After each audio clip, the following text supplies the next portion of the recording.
Hello, Voyagers. I am the last Omnitect, your favorite robot American, and welcome to the next session of Legacy First Flight, our fast-and-light tale in the world of tomorrow.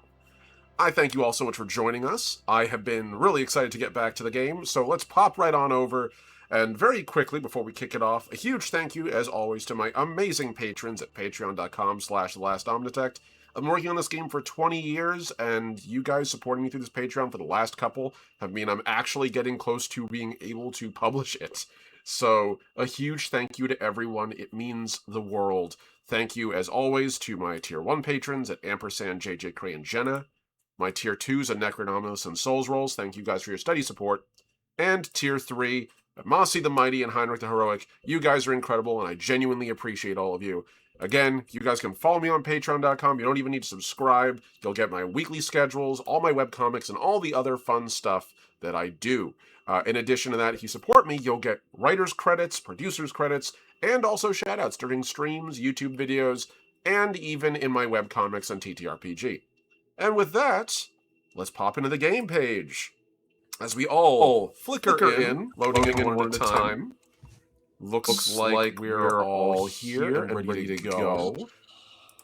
Excellent. A huge thank you again to everyone who jumped in. Means the world to have all of you here. For those of you who are not familiar with our streams, hello. I'm the last Omnitect, your favorite robot American. I do TTRPG creation, art, webcomics, and a bunch of other stuff. And among those many things, I have created this indie Space Opera TTRPG known to us as Legacy First Flight, which is a little project we're working on now, as I've mentioned, for quite some time. I'm very pleased to be able to share it with everyone here. And on top of that, if you are new to the channel, you might want to stick around for some points, because you can use those channel points if you go right down, and you'll be able to actually affect the gameplay. You can give players motes, which can be used for rerolls and abilities. You can heal characters that might have been injured. You can decrease the relative threat level of what they're facing, or increase it, as you'd like. So, please help us, always. Omni always wants us to die. Oh, I don't want you guys to die, but I certainly want you guys to have some fun. So we engage in a healthy trade of goofery around here. So, without further ado, let's get into our introductions very quickly. Looks like we have most of the whole team, with the exception of one player who's running a little bit late. I'm sure they'll catch up when they get a chance. And one player who is unfortunately not able to be present today, our amazing friend Paul, who plays Louie, is not going to be available. Life happens, work calls. Work insisted. It's the death of every role-playing game is real life. Real life is the true final boss. So, scheduling is the BBEG. It really is. It truly is a nightmare. All right. So one more time, I'm going to go by and get audio checks from everybody. Bond, can I get an audio check from you? Hello, hello. I love you. One more time, please. You need me to be louder? There we go. That was good. Yes, perfect. That worked. Thank you. I just wanted to make sure. Lolly, can I get an audio check from you? I have been doing the littlest bit of unpacking, which means I now have access to Gunther. Fantastic. And then finally, Mossy, can we get something from you fast? I am always here. I am always watching. You can never get rid of me anymore. Oh, I would never dare to. I love having you around. Perfect. Looks like our audio check is great. We're going to all have ourselves a little sip because Vaughn requested we drink water and fix our posture. So unfuck your back and have a sip. Water your Gerald. Yes. No, oh no, this is Frank. Hydrate your shrooms. Water your Frank. Is that Frank of them chunky thighs? Yeah. No, right. Gerald is here, just for measure. Oh, okay. I see what's going on. Looks like we have AC issues for one of our players. Oof. As a Floridian, I know what a pain that is. I hope it gets better. All right. Okay, I just wanted to make sure my players knew. I can close my Discord and move on with my life. I already have enough panels open today. I don't need more. So, let's talk about what happened last session. And as always, from my amazing players that are here tonight, an extra point of experience for a good recap. So what happened last session in Legacy First Flight? Well, we were fabulous. Yes. For the viewers. Okay, Let's make it a little deeper. we came up with a plan to Don't try go this way. and go and get a bit of intel on this Kale dude, who we've decided is dodgy as all fuck. And we've decided we're suspicious and that we would like to tell him. We're going to see, seeing the theory being that, can we get him in one place? Zenith can do her little hacking in, just see if anything upon his technological person could give us any clues. I diagnosed him as someone who likes to feel fancy and wrote the terms "makes him feel fancy" in my notes about 12 times, because he likes to feel fancy, because he really, really, really isn't. He's a wet lettuce of a person. We pulled in a few favors and things and stuff to get us into the fancy hotel to make him feel fancy that he likes to be in, so we could then be in the right zone to kind of be stationary and listening and keeping an eye on things. We got in touch with a few people to get a few different options in. I think we spoke to Ara, who we met with the Verasi mission, and Louis dealt with, because Louis had the best rapport with that one, and said, look, could you get about how Mognir in to do some security? He's like, I'll do you one better. I'll get him the stuff and I'll go too. Amazing. Perfect. Sorted. A few babes were pulled in by the fantastic Viero after a conversation with Mognir to get us a couple of seats, 3 seats at a table in the fancy section of the fancy restaurant, and to get Louis a little bit of a job, doing the basic bits of busting plates and things and stuff, because extra internal directions, eyes everywhere. The ladies turned up looking really sharp, really good. Becky put on the most terrifyingly good, mean girl routine ever. And pretty much immediately got the dodgy bloke's attention, and Louis kind of sealed the deal by being like, oh yeah, this wine, this is from Horak, which we knew would twig dude's ears, because he's got a bit of a boner on for trying to feel fancy like Horak, because fancy complex, Mimicking the power.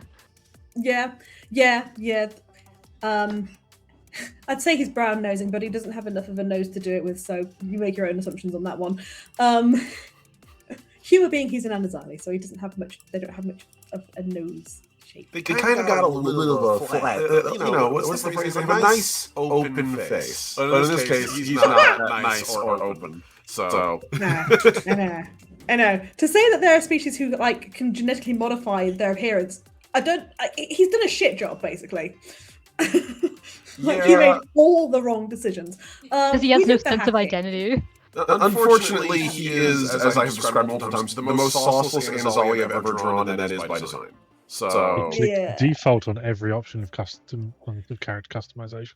Yeah, he did. Yeah. He really is the character that fired up Skyrim and said the starting character looks fine. He plays as a human fighter, doesn't he? Oi. Bog standard. I can't say shit about that. I have 5 of those. I'm just throwing out the little digs. It's fine. Zenith managed to do a little bit of hacking whilst he was wandering back over to his table for his, fancy food. And there was some interesting stuff to find. And I'm going to stop talking and make someone else do that bit. Awesome. That's great. Thank you so much. That kicked ass. He was very convinced of our performance. Literally all of our identities, we were just so good at what we did. Perfect. Yes. It's amazing what you can achieve to someone who's an absolute brown noser by pretending to be someone of privilege. Yeah, Zenith used a fancy name that gets attention with the Anazali people. The name Norino. Out of character and out of game, there's a reason why I maintain button-up collar shirts that are nice. It's because if I need to get into a building, I slap one of those bad boys on, put on a vest, and I can walk about anywhere I want. That's not here nor there. So, what else has happened last session after you guys had your mean girls routine? Do you mean literally the voice clip of "Contain It"? that would be it. Also, hey JJ, good to see you. Welcome. We also saw Vren, the Orname that was originally on Storm Drum. Yes, you did. Working with the Supremacists, by the way. As far as you know. Well, no, he was literally with the human Supremacists on that planet. Oh, yes, that's true. Yes, he was working there. At least very briefly, he was the one who got the human supremacists off the planet and away. By hiring them for another job, supposedly. Also, quick audio check from our amazing friend JJ. How you doing? Hi, I'm good. How are you guys? Good. It's good to see you. It's good to see you. All right. We're just finishing our recap. So yes. There was an audio clip on Kale's person, basically on his wrist link, his communicator. And during that conversation, they basically said, "Contain it. We have a meeting.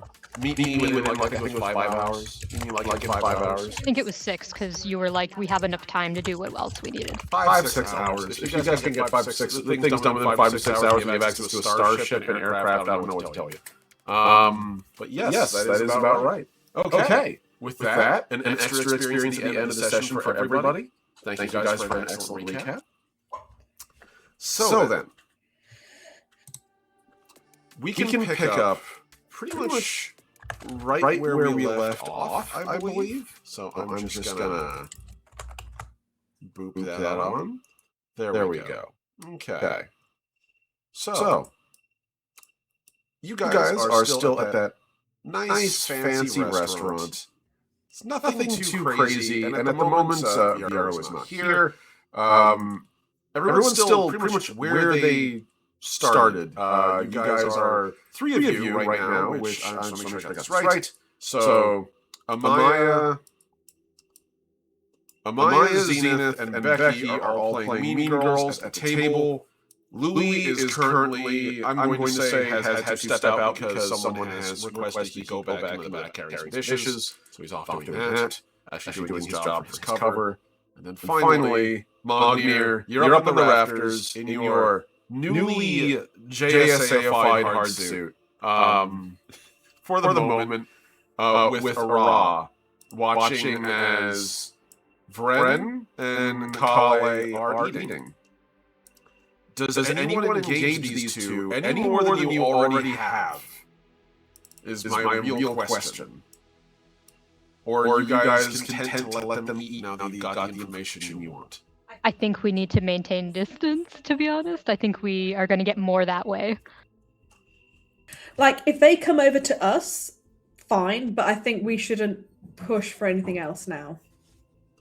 That's fair. Yeah, that would be too suspicious. Yeah, I agree. Okay.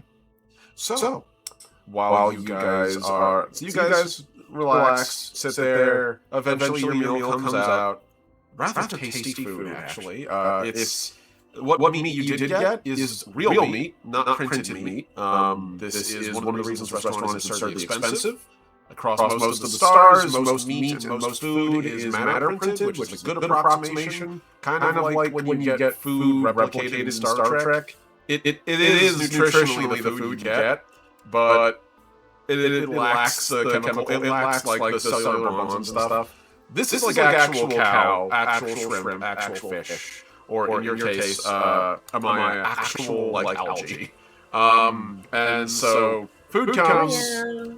It's delicious. In the distance, you can see fireworks erupting over the horizon.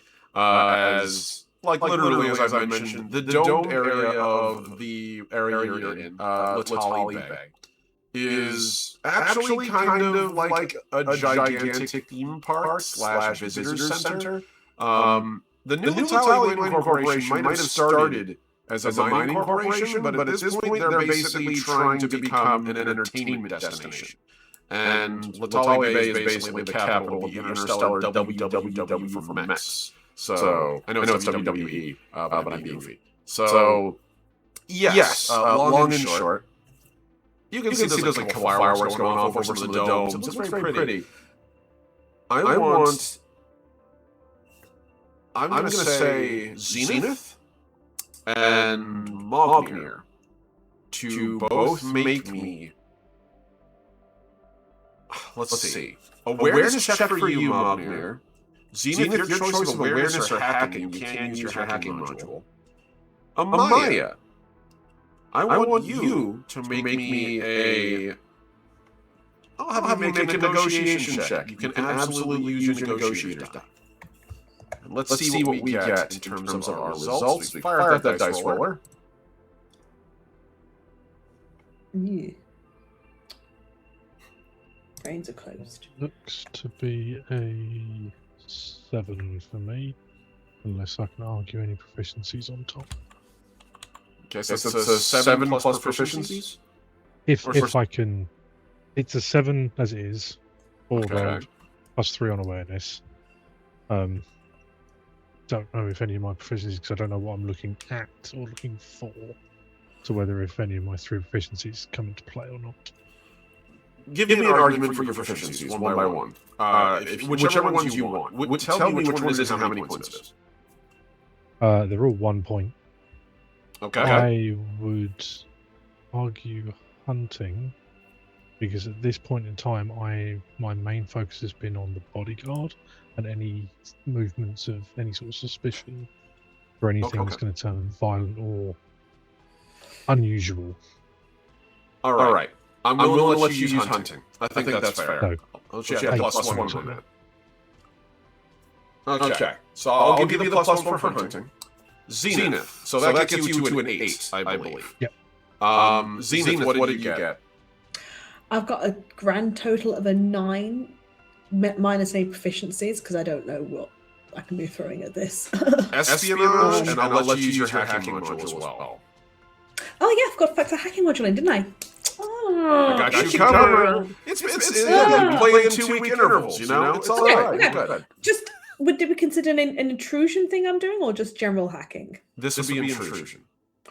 It's a D8. I'm willing to give you. I'm willing to give you intrusion. Yeah. In which case, 9, 12, and then 13, 14 then, because I've had my 2 for espionage. Okay, a She's a 14. sneaky lady. I think people also forget that as a baseline, like as player characters, our stats are ridiculously like inflated compared to regular random NPCs. Yeah, your average NPC is rolling usually just a flat D6. If they're moderately trained, they might have 1, 2 points. If they've got like your average day's amount of training, 3 if their career. Oh boy. But Dice Explode is what it is. Okay. So we got that, and then finally, Amaya, what'd you get? I always get confused on my negotiator rolls. Am I using my negotiation roll on my main one? So is it will plus 3? Yes, that is correct. Okay. So I'm just making sure I'm looking at my right stuff. Yeah, you're good. Hold on, let's see. There we go. Nice. Training sheet. Here we go. Not the hard so the meteor training sheet. Do my D8 plus 3. And then add my negotiation roll.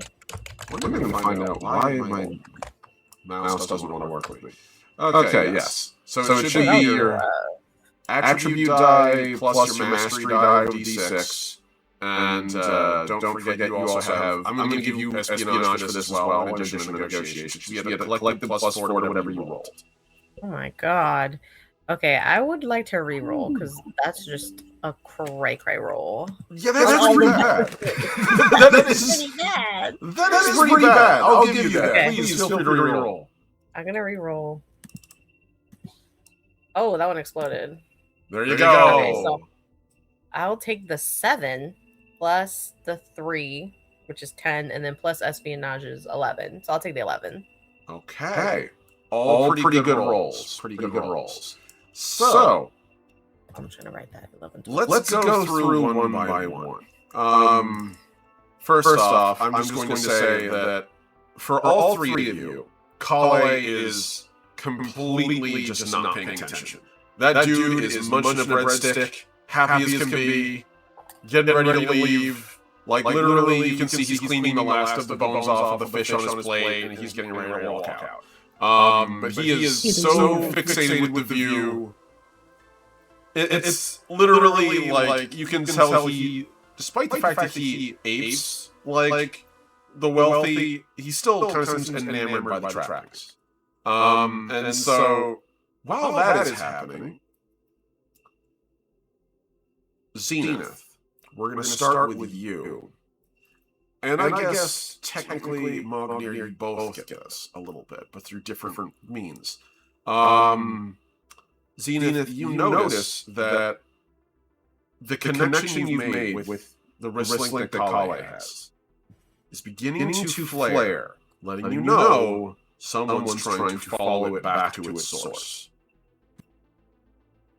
You have a second or two before, I'm going to start making you roll. You can choose to terminate the connection, but someone is detecting an intrusion. Is that even factoring in that when she first hacked it, she used the mouse to try and prevent that? Oh, okay. Yes. Oh, damn. It is an alert. They haven't found you yet, but they have detected that someone has... Whether this might be a routine sweep or not, you don't know, but it seems like network security is becoming more active and is going to notice your connection soon if you don't get out there. You rolled so high, I'm giving you a chance to disconnect before they find you. To decide. I feel like we found everything because we said like this guy's thing is clearly wiped on a regular basis, so I feel like we found everything we were going to find. And I might be wrong, but I see no reason why she couldn't just disconnect, wait a little bit, and then just reconnect before he bounces. Okay, that's fair. Kind of go back in, so at least she's out of the way rather than trying to counter that and risk then fucking up. So you're pulling out the connection. Pull the connection, then just going to reestablish after. I'm trusting her ability to get back in. Okay. I will be honest with you. You're not sure you'll be able to rehack again without being noticed. You don't know how long the security sweep is going to stay focused on Kale. But I mean, we are going to follow him, and so we'll have opportunities to get information that way. Yeah. Mognir, what you notice is that while Zenith kind of like looks down at their wristlink, at the table is another figure.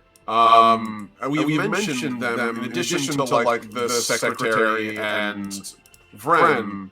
There is also this strange figure standing there. Finally finished the art. Sort of just glowing behind them, and you can see that as Zenith looks down, there's a flicker of light that's going across what appears to be the optics peering out of its visor, and it slowly turns its head in the direction of what appears to be like the rest of the... It was initially going to be like towards Zenith, then it just sort of pauses and like sweeps the whole room slowly, and then faces dead forward again. It almost has like a camera-esque quality to it. Like as though if it wasn't a natural motion, but like a programmed one on a machine. You actually can see that as this thing was slowly turning to face Zenith, Zenith was typing a little more quickly, and then after they stopped, it looked away. Noticing that, I don't know how observant Arar is or how twitchy he is around Mognir. He would see that Mognir's jaw starts quivering slightly and one of his paddles gets very sort of twitchy to grab a weapon. Arar is next to you at the moment, just sort of... What's up? What's going on? The odd guard. He's looking for something. Something got his attention, and it stopped. Well, can't speak for all of them, but every once in a while, you'll get security personnel that'll do like system sweeps or perimeter sweeps. It happens. Long as he doesn't draw that blade of his, I'll call it a win. If he draws the blade, he'll be hitting the floor before it gets to anybody. I can guarantee you that. I hope so. Otherwise, it'll be a significant amount of paperwork for both of us. Mercifully, above table as GM now, it doesn't happen. The rest of the meal goes completely normal. They get their final aperitif as they leave. Vren literally just gets like a single tube of what appears to be like candied kelp. It's like floating inside of like salt water. And Kale gets what appears to be very expensive bourbon. What is it? It's a chocolate cherry with a bourbon core, which is like ludicrously expensive because it's a real cherry. The audio's done very badly. Oh, I know why. Thank you. Appreciate you. Thank you for letting me know. And they get ready to leave. Nothing else really comes of that meeting except for Vren thanking him for a lovely meal. And Kale says, I'll see you in about 6 hours. And walk out the door. Will do.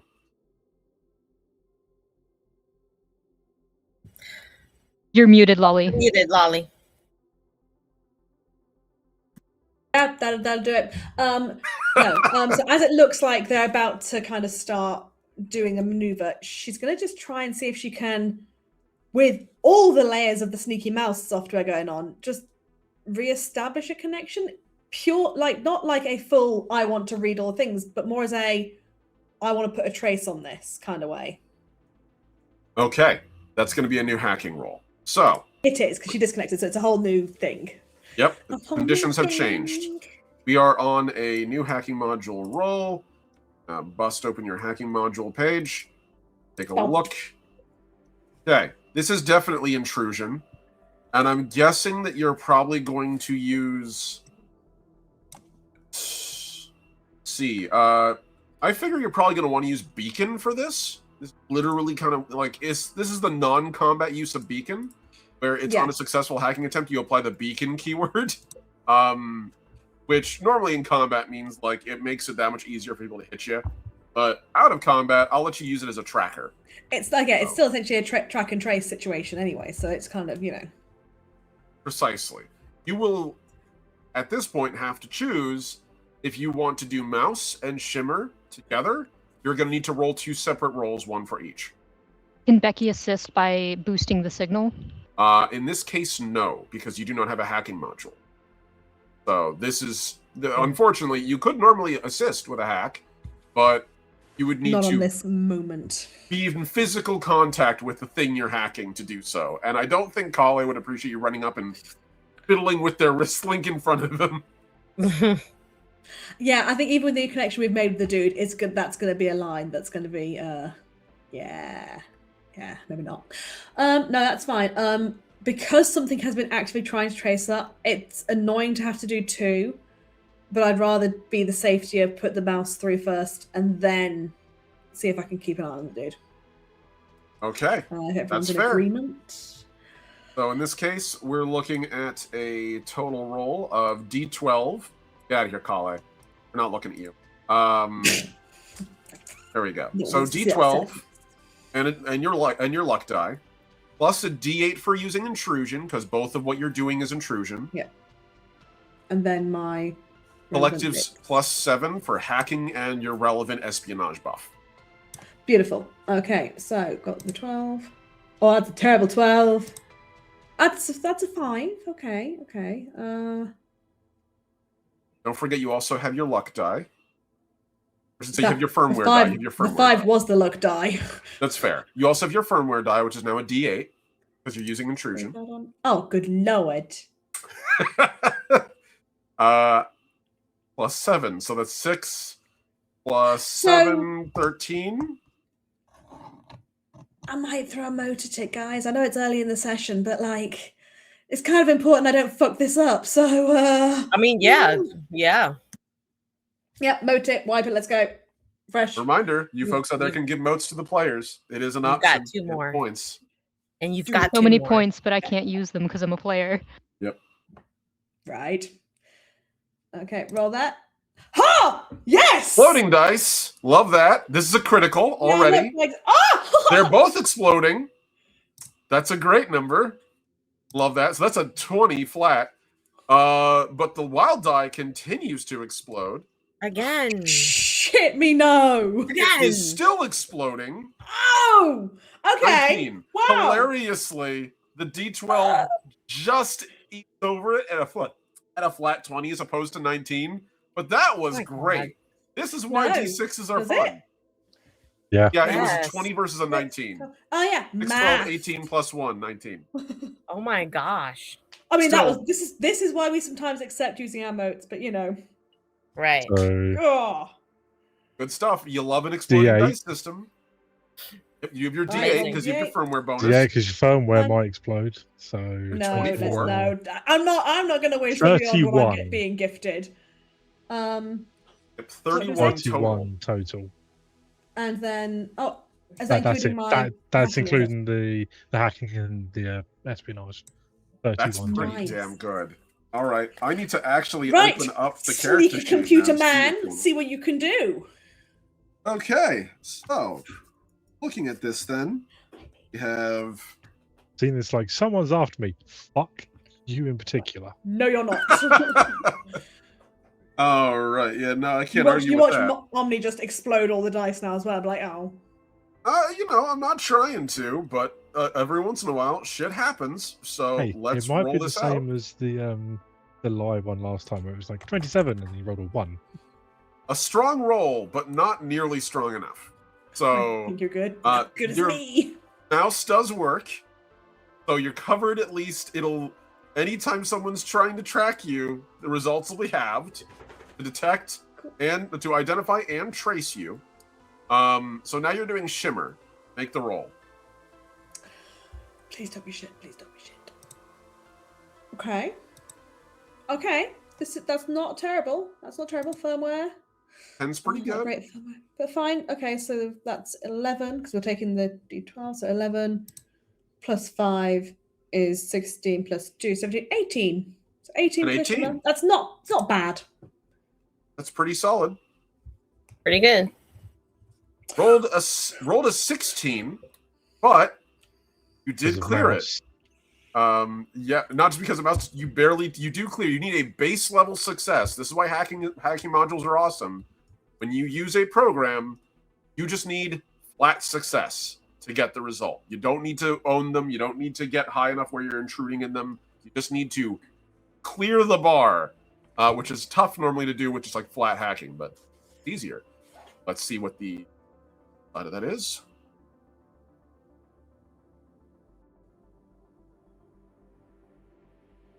Okay. I don't like it.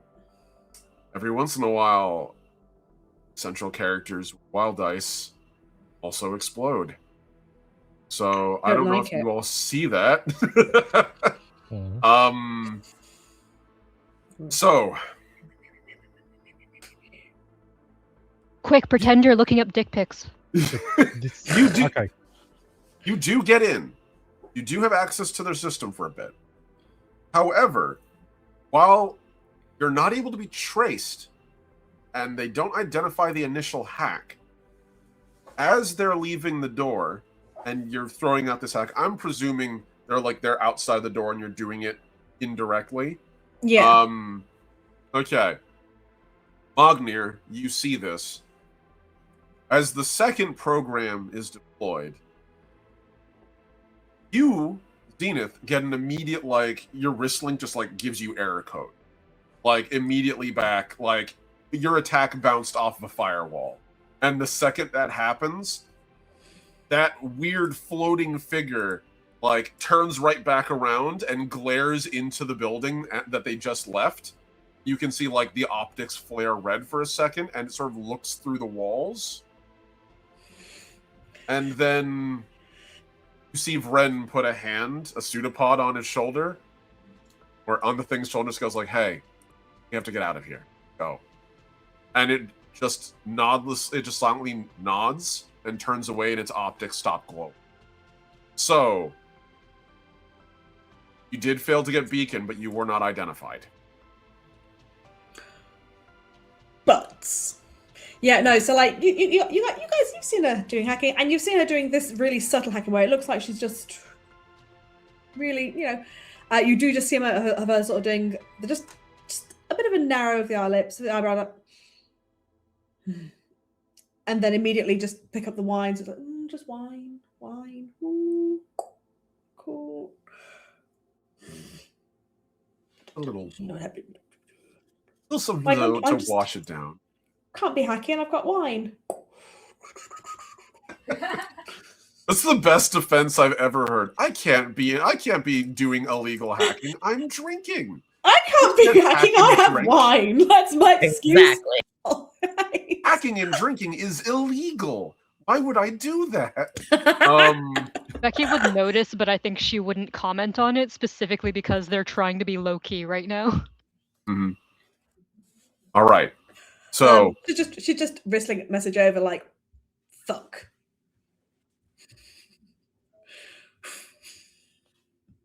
It's fine. We know we'll find them. They got a meeting. We'll figure that out. Yeah, we have their schedule, so. So they leave and head towards what appears to be a transit vehicle outside. Get in and they fly off.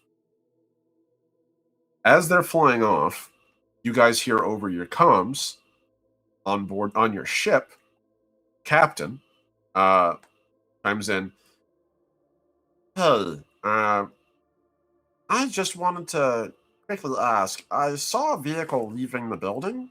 From where I'm positioned over Latalid Bay, I'm actually currently in orbit. Want me to track it with cameras? I can at least tell you where it's going. Captain Yes. knows us so well. Yes, we would love that. Roger that. I'll let you know when it lands. And the comm link closes. You all to decide what you're going to do next. Can Becky quickly send the captain a message just like you're the best? Mm-hmm. Yeah, Right. no, for sure. Send the message and you get an immediate response back. I know. That's why I get paid this well. I mean, our plan was tail the fucker, so Yeah. I think at this point, I think we would be getting the bill. Thing. yeah. And then I'd imagine, apologies, JJ, we'd throw the message to Mogli of watch the dude, whilst we are having to, because we can't just be oh, we've got to go, so we've got to do stuff. Right, exactly. They're like, oh, Right, check please. Keep your eyes on him. Louis comes over with the device to scan your cards. As Mognir, you get the message that you need to keep, that you might want to keep an eye on them. Guys did arrive here by a transit system, which also technically are working with the JSA. You do have access to their resources, but not limited to hovercraft on demand.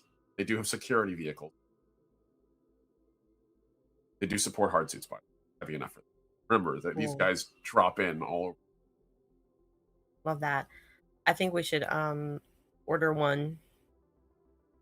We should order one, and all 5 of us should meet up and dip. Let's all go. I'll also message Louis, because Louis at this point is probably taking our payment and gone away from the table.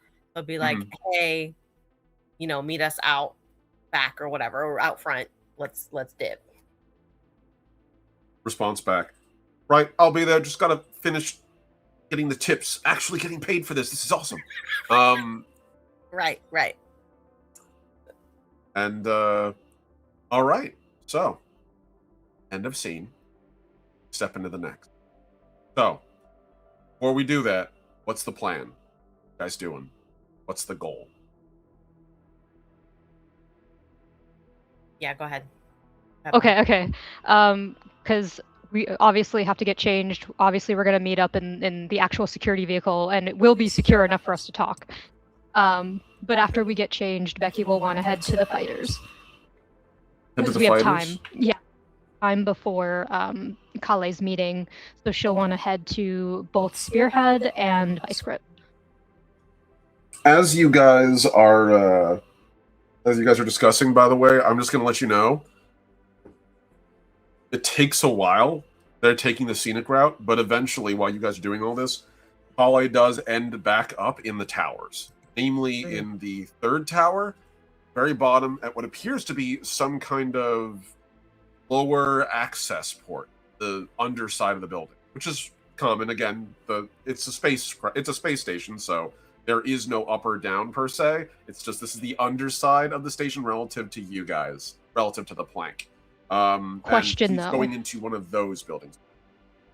Oh, so he's in the planks that's been like heavily augmented, or altered. No. Think of it this way. Think of Latali Bay as a s'more that's been stabbed through with a toothpick. Toothpick is the towers, the plank is the graham cracker, and the chocolate and the marshmallow is the domes. You have a vertical structure that goes through the whole damn thing. Really want the s'mores cookie, don't you? They're really good, and it's also the best example I can give, okay? I'm doing my best. All right? So, point is, the plank is flat, but the towers skewer the whole thing through. So each of the 3 towers has an up and a down poking through each part. So he just went to the underside relative to the station. But I guess it would be its equivalent of relative down. Okay. We have plans. Okay. I also speak in snack, so I understand. Damn it. I would guess that while we're talking about what we're gonna do, Becky's saying she's gonna go see Spearhead and them. We still where did we say he was gonna be at 6? Above table. Where did we say he was gonna be at 6? You guys didn't know the exact location of where he was. That's why you guys are telling him. You know that he is, however, holding a meeting. 6 about containing the threat. That's what you guys got. It was literally just like a snippet of a message. And then I have a question when you're done. Yeah. So we don't know if then we don't even know if the meeting is gonna then happen, like per se, like in the building that he's in. Yeah. Okay. So I guess Amaya's next strategy would be to figure out how do we inconspicuously get into the building. And not like all of us, maybe just like a couple. So that was also my question, because not only does Becky have plans to like the general layout of the station, but using like engineering, because you need to make sure you have good ventilation, especially with internal like life support systems. You need to make sure everything's cooled, it doesn't overheat, especially with all the tech going in and out and all the industrial activity going on. So like you just, it's common sense like where you want this positioned. Right.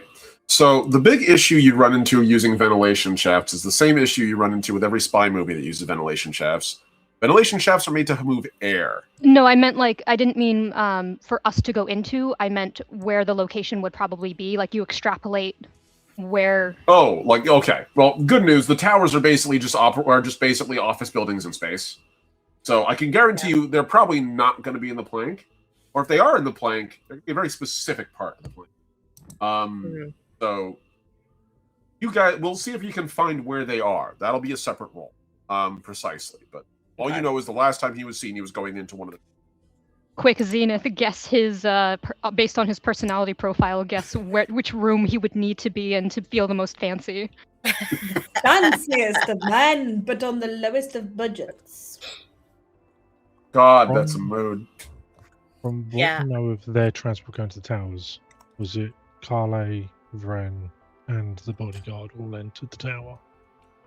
Yes, it did appear to be the case. I can say right now, Magnir, you're wired into the JSA's security system because, again, your hard suit has been technically brought up to JSA standard. That means you get access to their basic security at, like, terminals and such. You can see that Vren, Kale, the bodyguard, which was simply registered as, again, bodyguard, and Kale's secretary, all of them went into the building. They all registered with the front desk, and beyond that, they have not left since. So that's what you see. Can I quick scan through the cameras or the registrations of what room they've got booked? Or where they can no. Finding Vren's damn near impossible. He gets past the main rooms, he gets into an elevator, and it seems like he just possibly have specific security clearance. Every once in a while, you do get one that is actually, they pay for extra privacy. It makes sense that Vren probably has, and bodyguard that travels with him. So they're both basically invisible in the system. Kale, on the other hand, isn't. He ends up primarily working along like several areas. There's actually a joint accounting area that he seems to be number crunching in for better part of a couple of hours. Getting towards that 5-6 hour mark, he leaves that room, gets into the elevator, and he too disappears. But what you know is the elevator was heading downwards. It seems to be heading to an access level, the last you saw. Those access levels are technically... It's kind of like if you've ever been to Disney World. They have that underground level that you can go everywhere. We talked about that with the JSA. They use that to do their security things. There's another one which is just like basically industrial work and such. It's the most legitimate part of the plank you get to. From there, gets into that area. That's all you really know. At least at the moment. If you got there, you might be able to pick up a trail. But the security system around that area stops paying attention. Um, I'm also going to say, executive decision, Louis is with you as unobtrusively as possible. Do not depend on him for roles in any way, shape, or form. Character will not contribute As anything today. unobtrusively as Louis as ever is. Right. Indeed. Right. Overwhelmed Louis is today. Because I'm trying to think. He's tired. I'm trying to think if we're trying to pin down the location for something. His assistant, usually assistants have their bosses like schedules and stuff for where they need to be, where they got to go. So I'm trying to figure out. But if this is on the down low, is this something that wouldn't Right. be going by the assistant? Right. That's what I'm working my brain to, because I'm like, well, he went into the elevator by himself, so his assistant probably has no idea what's going on. Yeah, we're gonna have to get into that building, y'all. Oh my goodness. Oh my goodness. The thought being, like, okay, we have two kind of, or at least to my mind, there's two things kind of at play at the same time. There's the wanting to tell where the fuck this guy's going, particularly if he's going somewhere that isn't access, that means he might be, you know, exiting the space. Right. So it's kind of, do we keep an eye on him, or do we focus on getting the hacker inside the building sufficiently that she can get into his systems that way? Because obviously the wrist link is regularly wiped, but the building, I doubt the building is wiped all the time. Like, there might be something more to go. This is kind of like, can we two birds, one stone it, or are we going to have to do, basically choose? Right.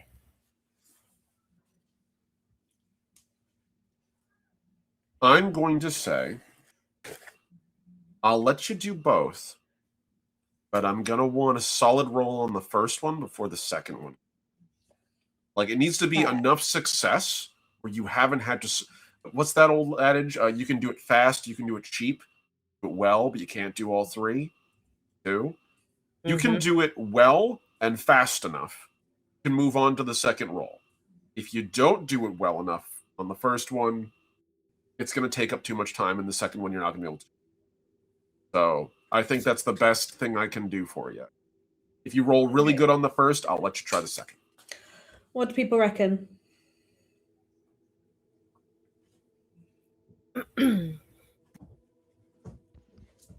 be honest, with the fact that I'm done up in security gear, I'm already connected into the security system, which a lot of these access tunnels are also linked to the security tunnels. We have the plans, and I'm literally a hunter. I could try and go after him, track him, and follow him. So kind of keep you on the trail of him. So even if we end up taking longer than we would like to, someone is kind of got eyes on. I'm also pretty damn stealthy. You're a sneaky boy. We know. This is good. True. And to be honest, if Carly becomes a problem, I can deal with Carly. And if we find something icky snarly, I can probably deal with that as well. Yep. Yeah, I would. Yeah, I'd say that was good. So, like, do you want to, like, does Magner, like, want to go ahead? Like, when we're like, oh, follow him, and we're, like, taking care of the bill or whatever, you're, like, gone? Yeah. Closer? Okay. That And seems then, sensible. yeah, and then out of the three of us, Becky's going to go talk to Spearhead, and then it's just me and Zenith trying to figure out I still feel like we have to get you close enough and probably in the building for you to like. I would imagine when she's in the building. Right, that's what I'm thinking. So we gotta figure out how do we get you and I into the building. I mean, if only we had a high enough up contact in the Latali Bay everything that could If get us only in. we already Right. have VIP access to the buildings anyway. Yeah, right. I think we could. Yep. I think getting in is not the hard bit there. That's fair. All right, well, let's get in there and then The pointless flavor of it, just to say, in terms of getting changed, Zenith's getting changed is she puts her trench coat on and ditches for less heels and more just sensible shoes. The rest of it, yeah, we're keeping that. Like she loves that whole Matrix look anyway. So yes, the trench coat. So Vice Grip and Spearhead are actually both in the towers as well. They have their own area that they operate out of there. But if you're heading to the so Becky, if you're heading to go talk to those two, and Zenith and Maya, you're also going to the towers to try to infiltrate, then you all probably go into the same place at first. Difference is when you get there, Becky will be in the central tower and you two will be in the administrative tower. Right. So, okay. Sounds good. So Mognir's running off. I'm going to say that Louis, for the benefit of this session, is going to be on Overwatch, watching through your cameras, and he'll be, in his words, sitting in Mechasaurus, ready to deploy if you need a heavy hitter. He's like the getaway driver, you know? He is, except he Is it never also drives time- the getaway car. He always just brings a tank to blow everything up. Right. But same idea. He's the cavalry. Is it also time for a bio break? I was going to say we are moving on an hour. So, yeah. Well, it's actually, it's almost an hour. Does anyone need a bio break? Okay. Yeah, a little. All right, cool. Take a quick, we'll say 4 minute, 5 minute, and we'll be right back. So thank you guys so much for your patience. We will be right back.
Welcome back, Voyagers, to Legacy First Flight.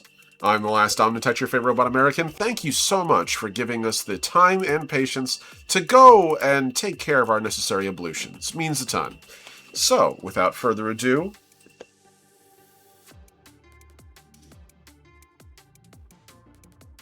we're all set. And I shouldn't have a doubled mic this time. Let's go. Good stuff. All right. So, hop in here. This a little bit. Cool. Audio from our MP3. All right. So let's start with Becky. As our group goes in 3 different directions at the moment. Becky, you head to the tower with the goal of going to speak with, namely, I believe you said Vice Grip and Spearhead, the 2 current, I guess, contending finalists for Mechfight at the moment. So, good news. Once you get in, getting access to them is pretty straightforward, actually. They are both, at the moment, like currently just doing a normal workout session inside the gym.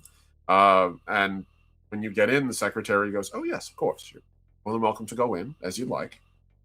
You have the VIP badge, and Piero let us know that you're going to be doing your investigation, so by all means." Can she check for any, I guess, spy gear, like any listening devices? You can make an awareness check. Make me an awareness test right now. You pop over to our character. Well, your character sheet. I need to update and report into the Roll20. So let's see. Okay. 17. 17. Good.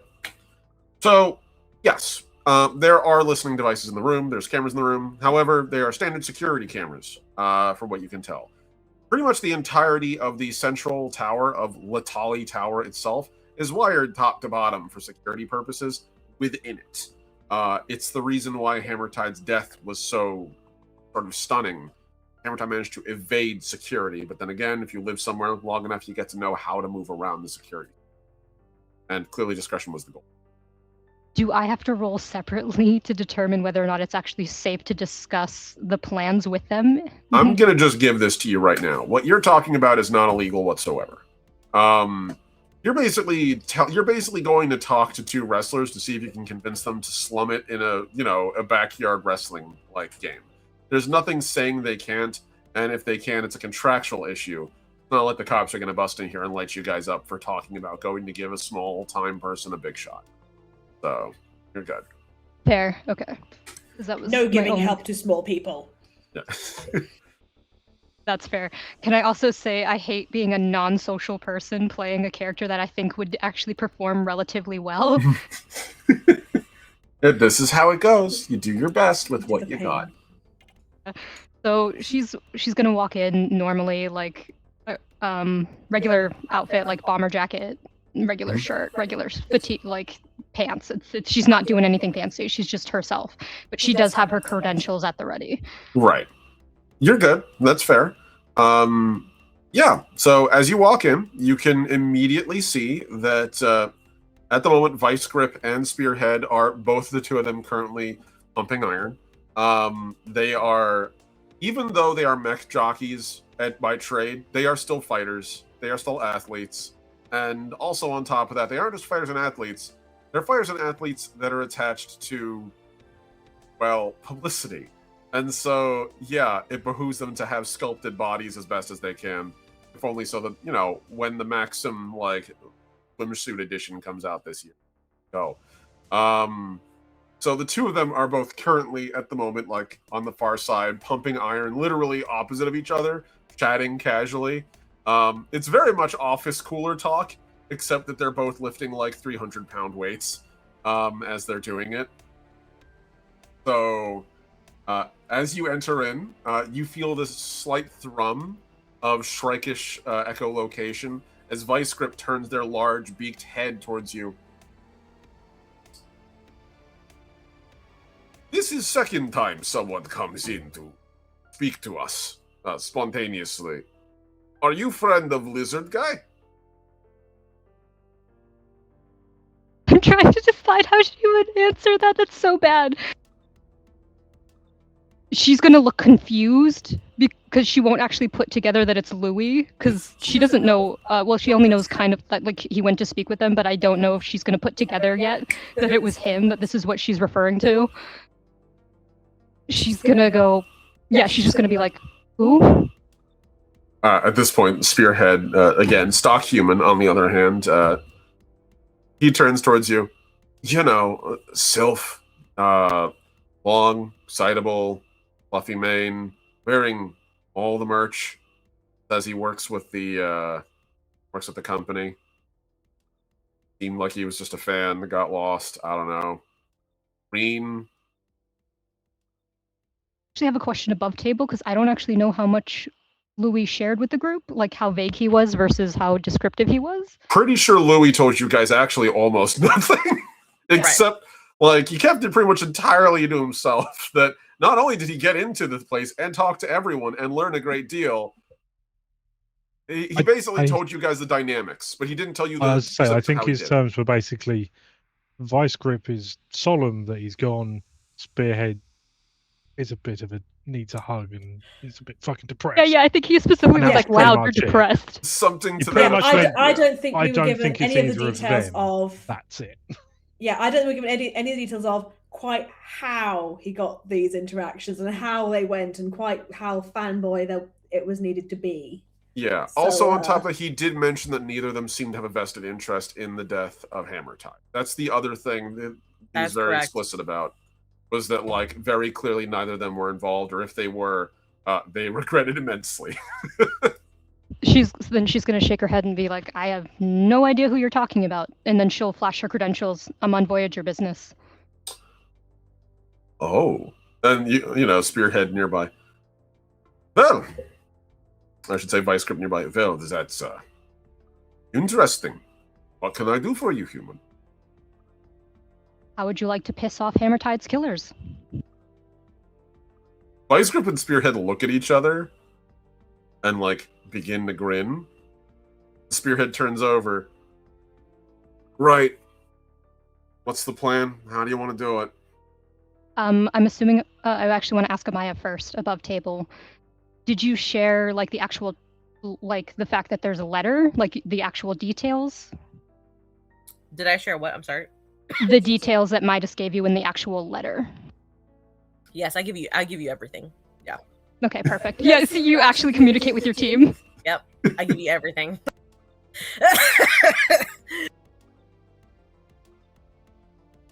God, it's horrifying being on the spotlight. I'm used to everyone else being with me. You're good. You're doing fine. So. But yeah, she'll. She's composed. I'm not. She's going to produce, like, pictures of Midas and the fight, like literally just her in her mech. Mm-hmm. And then go over, like, well, Hammertide had a plan.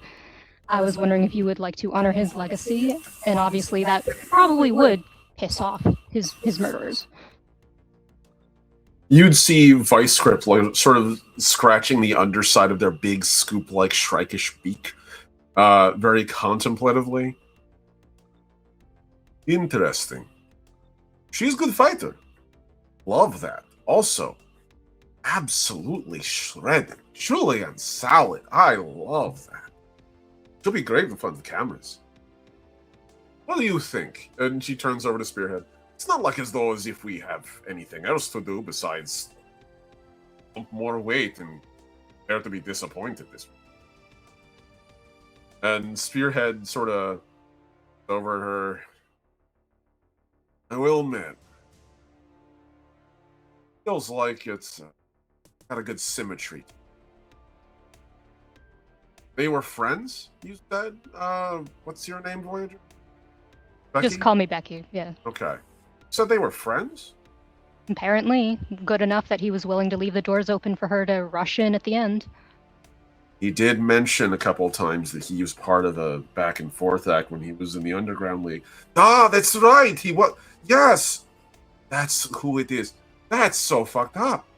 I always wondered why like his partner never got in, and now, you know what? I know exactly why she. And Spearhead kind of like, oh, what's that? It's the name. Midas. There's this old human-like person, long time ago, fucked a lot of people over during a faction war, right? Yeah. Is that the same Midas? Oh, that Midas died. Huh. Just casually wondering, she's the same person, 300, 500? What? So pause there for a second. Hunters don't age. So when you become a hunter, effectively they go through so much of your gene code, replace so much of your body. They actually don't know how hunters age. Before they even made contact with the Union, human hunters lived literally like 300 years and didn't show aging more than like 3 at tops. And older hunters actually increased in vitality significantly. So like they don't know how much of that persists with every other species. Now it's for everybody. So like most hunters die in firefights long before they age. So like honestly, it is a legit question. Like, oh, as a hunter, are they still around? Like they might be. So okay, all right, hold on. You got this woman. She's got some connection, old shitty war criminal back on Earth, a hunter. She and her friend take up mech fighting. She's queen of the underground ring, right? And now she wants. Does she actually want a shot at the big time? As far as I know, at least at a good fight. Well, she can hold her own against Hammertide. I'd sure as hell like a good fight again. Like, obviously, you know, you and I are. Yeah, I get it. No, you don't need to glaze me. I know. We need a third. Otherwise, this whole thing doesn't work for the cameras. It comes. Fine. I'm down with it. Just gotta get down there and do so discreetly. If you can set up a place and a time, I'll clear my schedule. Your head looks over you and gives a thumbs up. Yeah, I'll do it too. Be nice to get out of here anyway. Maybe I'll actually get to act like myself in the ring for once. Cool, I'll let Midas know and we'll set up a time. Cool. You said you're the hunter who's here, I'm guessing, working the Hammertide case. One of them, yes. Can I ask you something? You guys figured out who did it yet? We're pretty close. We've got him cornered. Let us know. And if you can, give us a chance to have a private conversation with him. Seems fair. Appreciate that. All right. Well, have a good day, Ms. Booker. Nice talking to you. Yeah. Okay. And they both go, and as you're like leaving the room, you can hear a vice grip turn over to a Spearhead.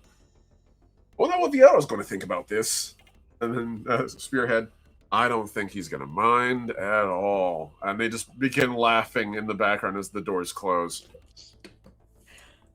Why do I feel like that private chat's going to be a real final conversation? Not saying a damn thing. If I don't get through them first. That's right. Try to leave some pieces for them, you know. So, you guys, we're going to cut from Becky over to our other players here, namely to Amaya and Zenith, as we go to our more traditional, I guess, team. Our stealthier infiltration That's a lot team. of moats to lose all at once. Good work. Yo, thank you so Thank much, you. JJ. I very much appreciate that subscription. 54 months in a row. My God. It's easy for us to forget. We've both been in this since Titanfall, right? My God. Yeah, it's... That's a long time. Oh my goodness. We have literally... I've rebranded 3 times into like 3 different genres. So, oh man, thank you so much, Jade. I appreciate it. Of course. Much love. So we turn our I didn't attention realize to that you. was going to happen like right then and there. That was my bad. I didn't No, mean you're to good. interrupt. You're good. Also, it makes me happy to know that my subscription alerts do in fact work. So, thank you. So, Zenith, Amaya, you enter into the big primary building. So actually not the primary building. That's where Becky went. They dropped Becky off first. You're second, like the last landing. You're in, I believe, and I want to make sure I've got this right. And this little like box. You guys should not see what my windows look like. It's a nightmare over here. Okay, so right now you are currently at the towers, and you are in the one side, which is like primarily the administrative building. So while you're in the administrative building, you can immediately go down, and like as you enter, there's a little kiosk there, and an attendant just sitting at the table. Yes, what can I do for you?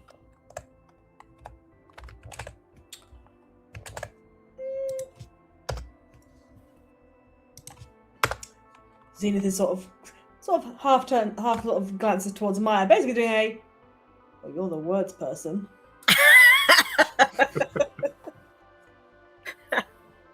Okay. I'm trying to Sorry. think. Oh. Yes, hi. We are here. We are the new assistant temps. We were just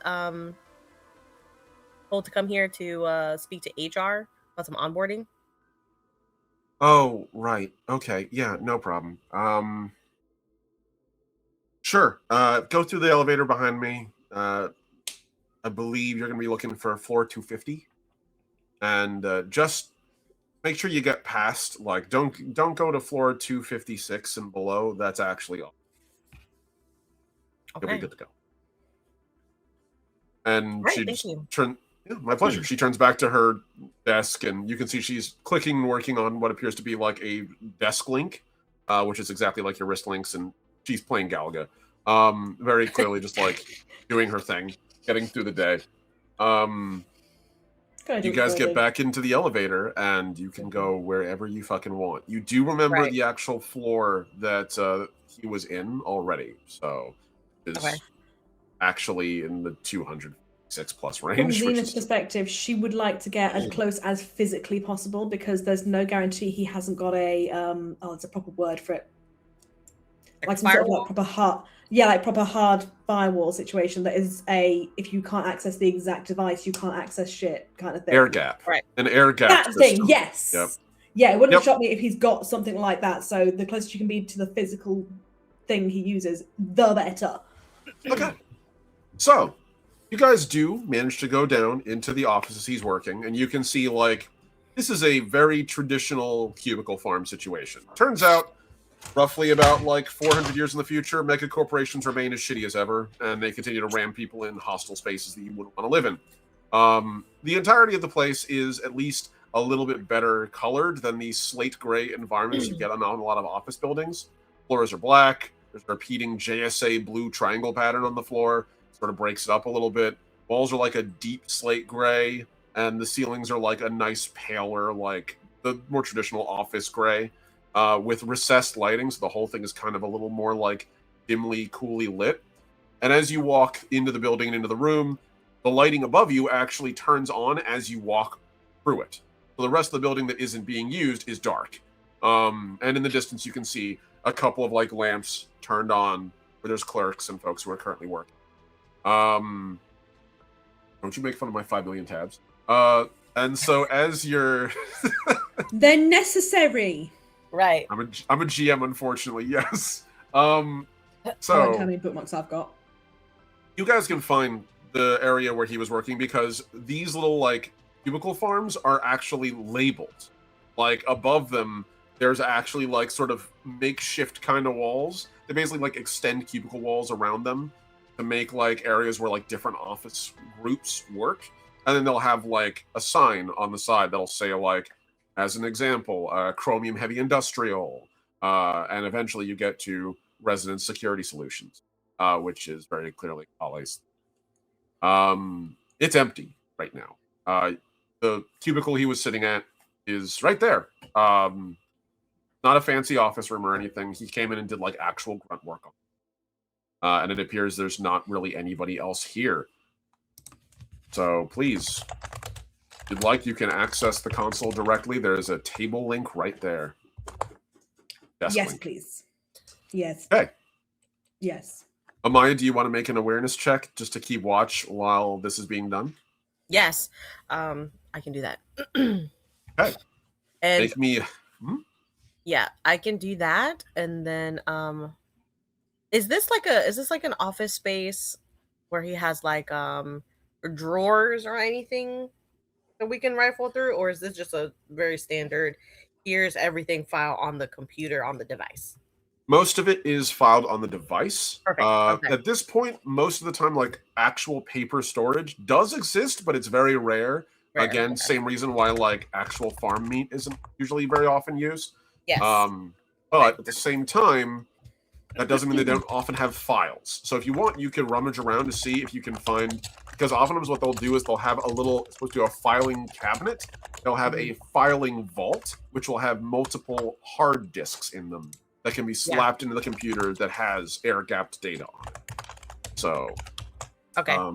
I would think I would first want to scan the area, kind of like, ooh, okay, and then look around. But I want to like be periodically scanning.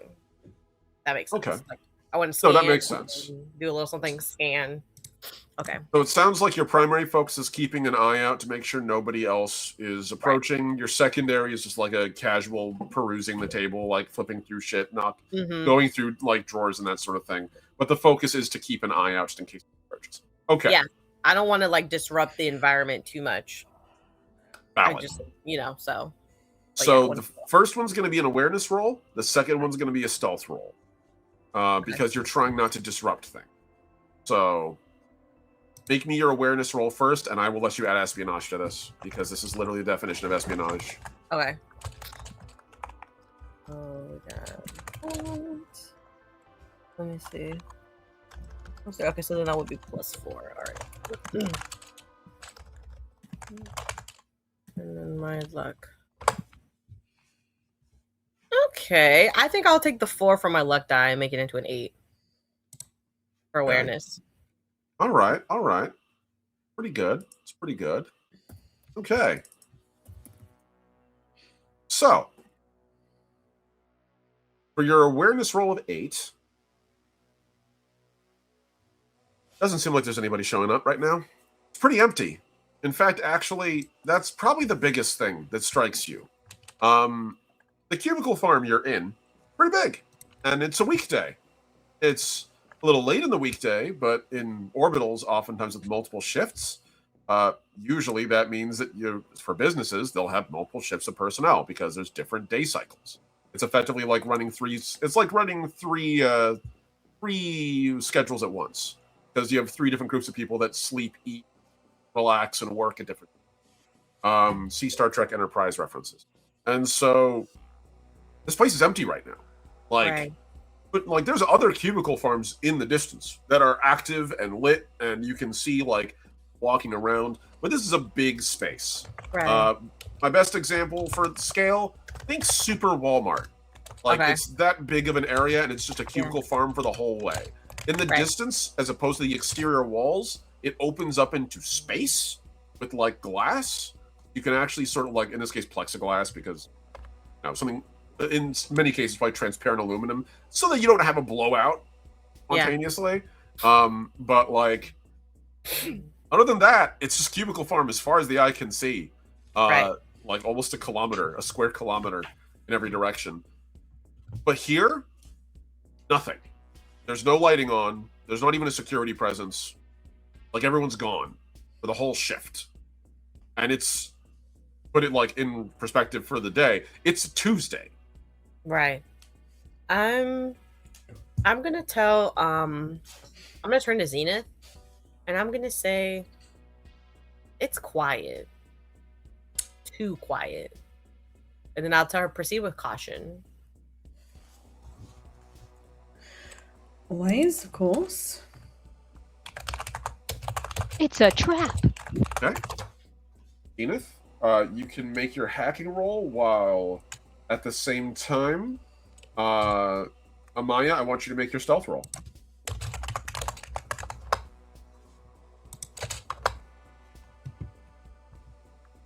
I don't have stealth, so should I just do a base intellect? Yes. In this case, it'd be intellect. You don't have stealth? No, I don't have stealth. I'm looking at it, I'm like, oh, that's... You know what it is? I think I didn't pick stealth because I put my points into because I chose subterfuge. Oh, that's fair. Also, on top of that, I know you've made stealth rolls in the past. I think you were just doing it on base, like, attribute. You were just doing so good, I presumed you had stealth? Yeah. So... I think it's just, I just use stealth, and then I think I just add espionage. I just call it a day. I mean, yeah, it's basically what you're doing. So, yeah, that works. So, Okay. make that stealth roll. D10, I'm just gonna do D10 plus 1. That's so funny. Yep, there you go. Technically, yeah, there you go, an 8. That's what happens when you have a big die and you have at least one modifier. You effectively are trained. Okay, so I'll keep the 8. Okay. So just looking through it, don't find anything particularly interesting, except for what appears to be a small, like, again, you do find the disc vault, but it's like literally just like actual accounting numbers. Pretty boring. For the most part, flipping through it, you just see like miles and miles of like base level security work, like, hey, these guys guarded like these guys guarded this way station this day, these guys guarded a warehouse. These guys briefly did like colony security work. It really is just like pretty legitimate looking documents. Since you rolled high enough, if they are engaging in anything illicit, what this looks like is laundering. This is the boring, legitimate face of whatever illegal shit they're doing. Right. And if you dig through it, it's just going to be even more boring, legitimate shit. So the one thing you do see that is strange is that there are no personnel records in this vault, which implies, and we turn over to you, Zenith, make me that hacking roll if you'd be so kind. And again, you are now in direct contact with your, you're in direct contact with the device you're hacking. You are unopposed. I'm going to give you a situational further +2. So at the end, as opposed to getting a +7 to whatever your dice rolls are, you get a +9 now. When you factor in your espionage and your hacking. And we continue exploding dice. I love to see it. Good shit. We continue exploding dice. You love to see it. All right, so that's a 17. Plus you also have your firmware bonus of D8. You're muted. You're also muted. I'm sorry. I thought you were just... You're good. I was like, you're rolling so good. I'm surprised you're quiet. I'm not. like Jackson's looking at me like, the fuck is wrong with you, woman? Shut up. Oh, that D8 hates me tonight. Like, it is like, no, 1 for you. I mean, the rest of your dice are doing great. Yeah. 17, 18 plus 9 is some numbers 27. That's 1 times table I actually can do. Nice. 27. I'm just gonna do the bare minimum roll here because you are accessing an accounting, like a literal accounting table. So a 3. I think we can say you own the hell out of it, and I presume you're using mouse to make yourself untraceable. Obviously. Okay. The system not only knows that you're accessing this through a legitimate port, through legitimate means, but also on top of that, you have normal access to the desktop. The second you fire up the tape, though, the second you fire up the desk link, you need to start calling. I just need to start calling it the desk link. I've been looking for a word to describe that. Desk link's a great word.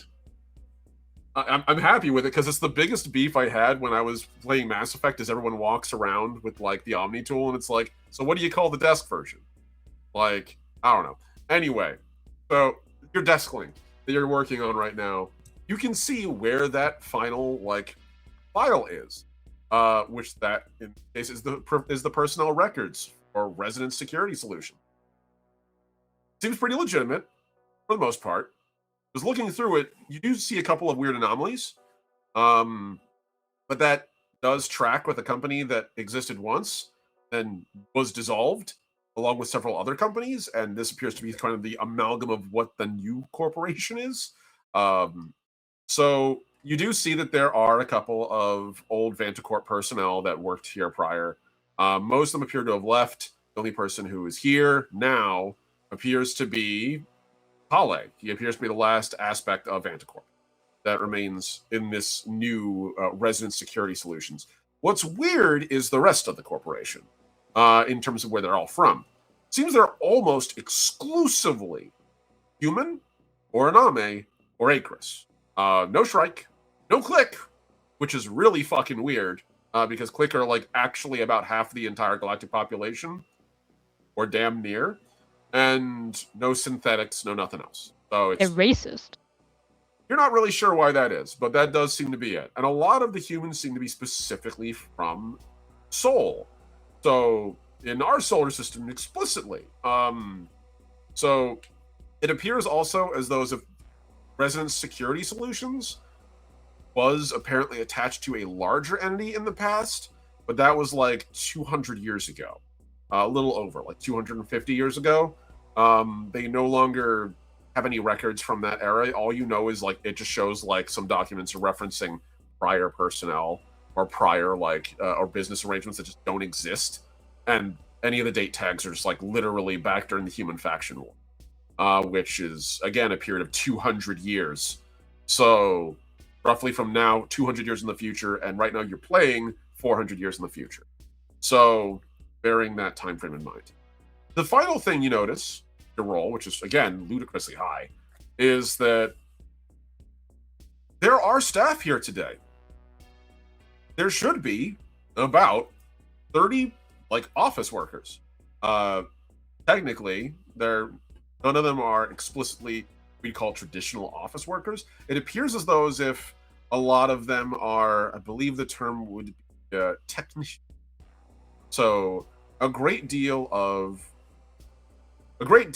security specialists, mechanical technicians, several registered medical doctors, and also several research doctors, as well as also 3 to 4 HR and like administrative personnel, plus Kale, plus secretary, and a listed number of like others, including one that says board of directors member, which is unlisted, and bodyguard, which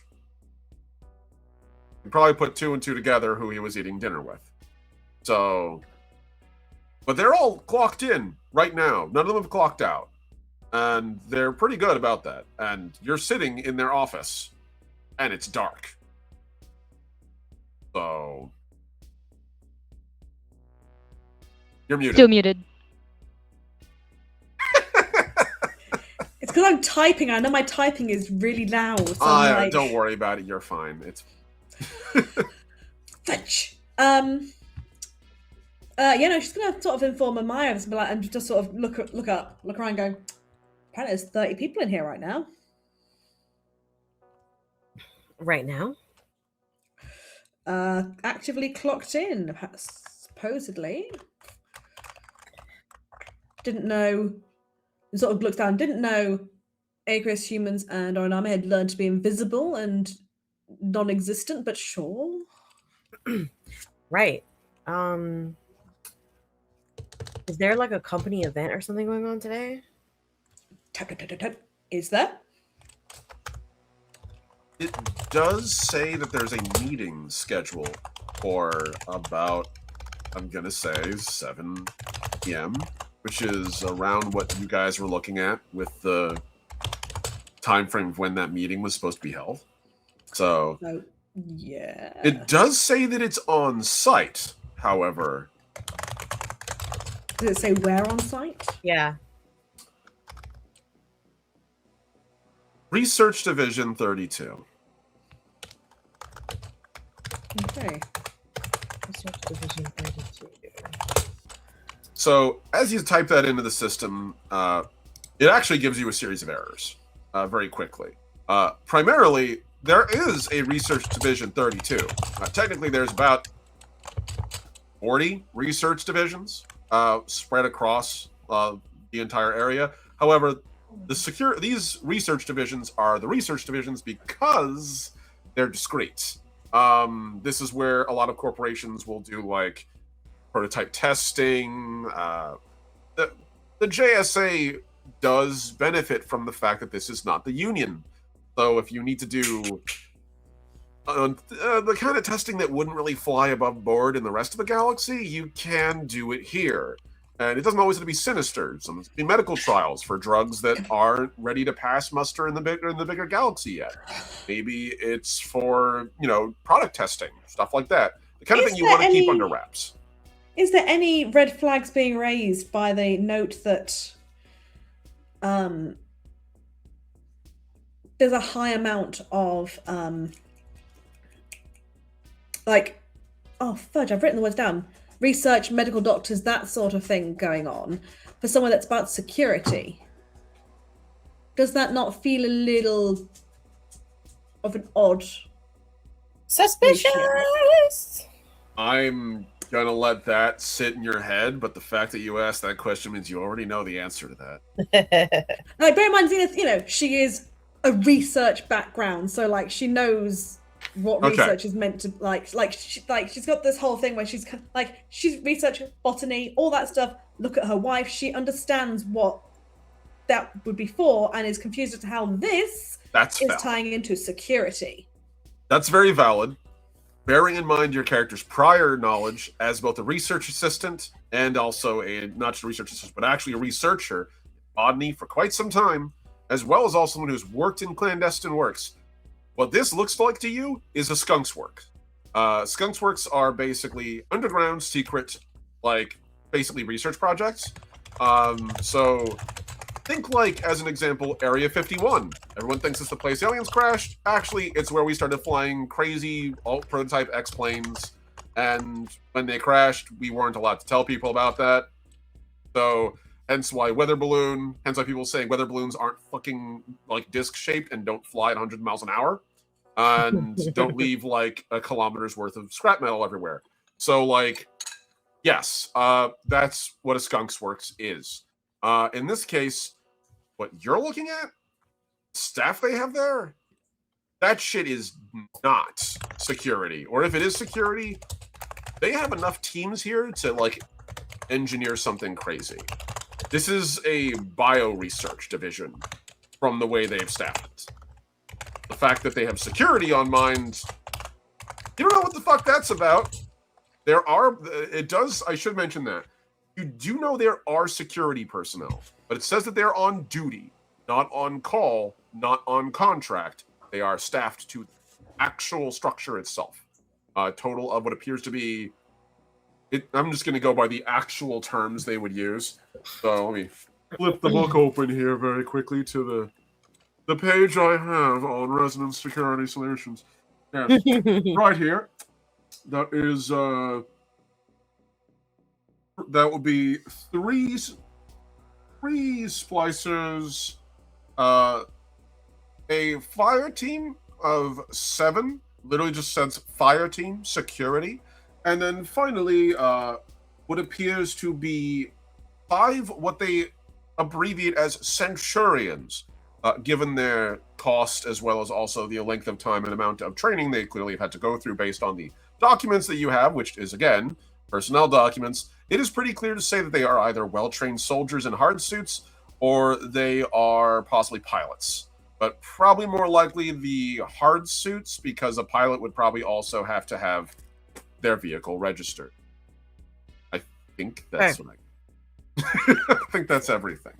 So yeah, there are security, but they are outnumbered vastly by the other staff.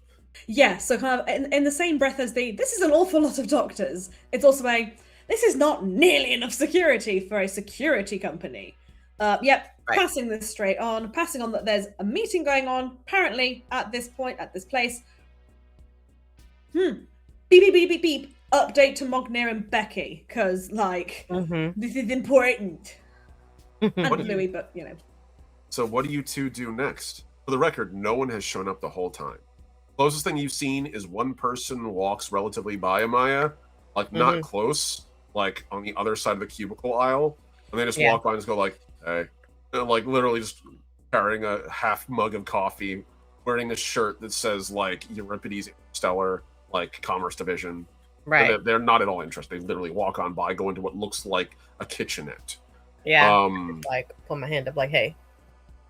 They don't give you a second look. They're definitely not security. What do you two do now?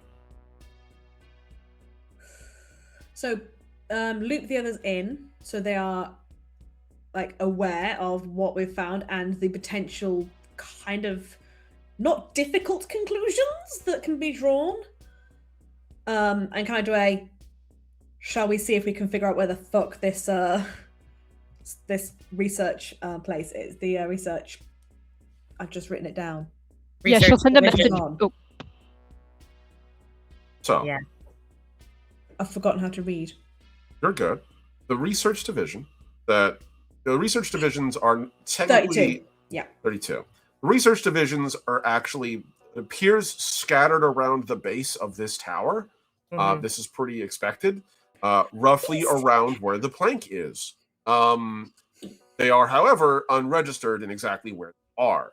So, like, the research division itself is a stretch of, like, plank that is approximately, like, 3 kilometers square. And it is in the plank. So it's wires and hydraulics and tubes and pipes, and it's a metalworks down there. Like, you know, so in there somewhere is 50 separate metal rooms, environments, each of which is a research. I have an idea. These personnel files, is there any sort of biologics on it? So anything like, you know, a picture of what any of them look like. Is there any way that I could cross-reference this with the access that Mognir has to the security feeds to see where these 30 plus people are going towards and kind of triangulate based on these 30 plus people roughly where they all seem to be turning up? Because they do not all have the appearance of, I'm sneaky. They don't all have that for sure. Right. You had a pretty damn good security role. You currently own the system. So, I'm coming up with ideas, damn it. I'm impressed. Right. I'm impressed, and I want to yes and this. Yes, and I want to make sure that you get a good roll. So here's what we're going to do.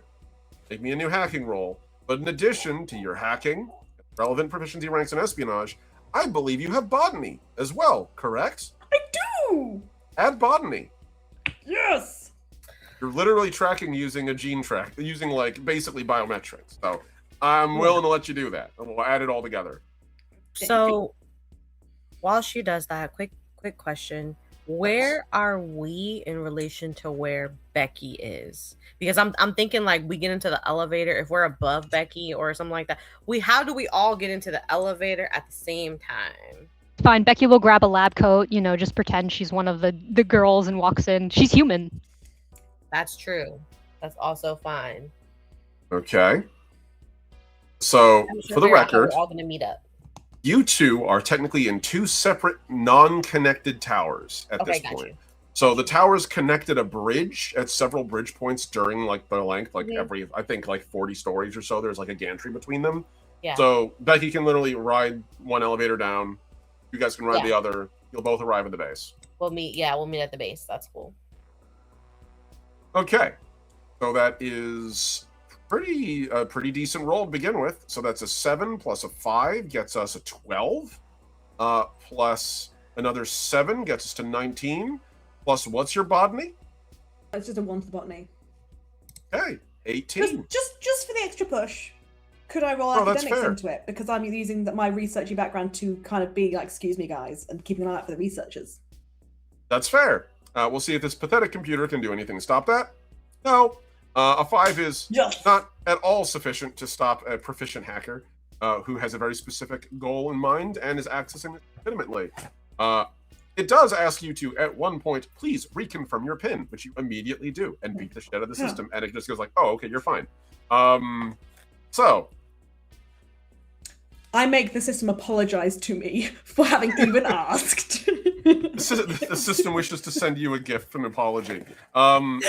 So, as you are scanning the system, basically you're able to cross-reference, like you mentioned, the biometrics and thing, which technically you're not truly crossing really the pure biometrics, but rather the name tags. Almost everyone's ID tags serve as a tracking device. You guys don't. You have VIP tags that are specifically designed to give you basically board member access to this place. And they do not track board members for many, many reasons. Not the least of which is discretion.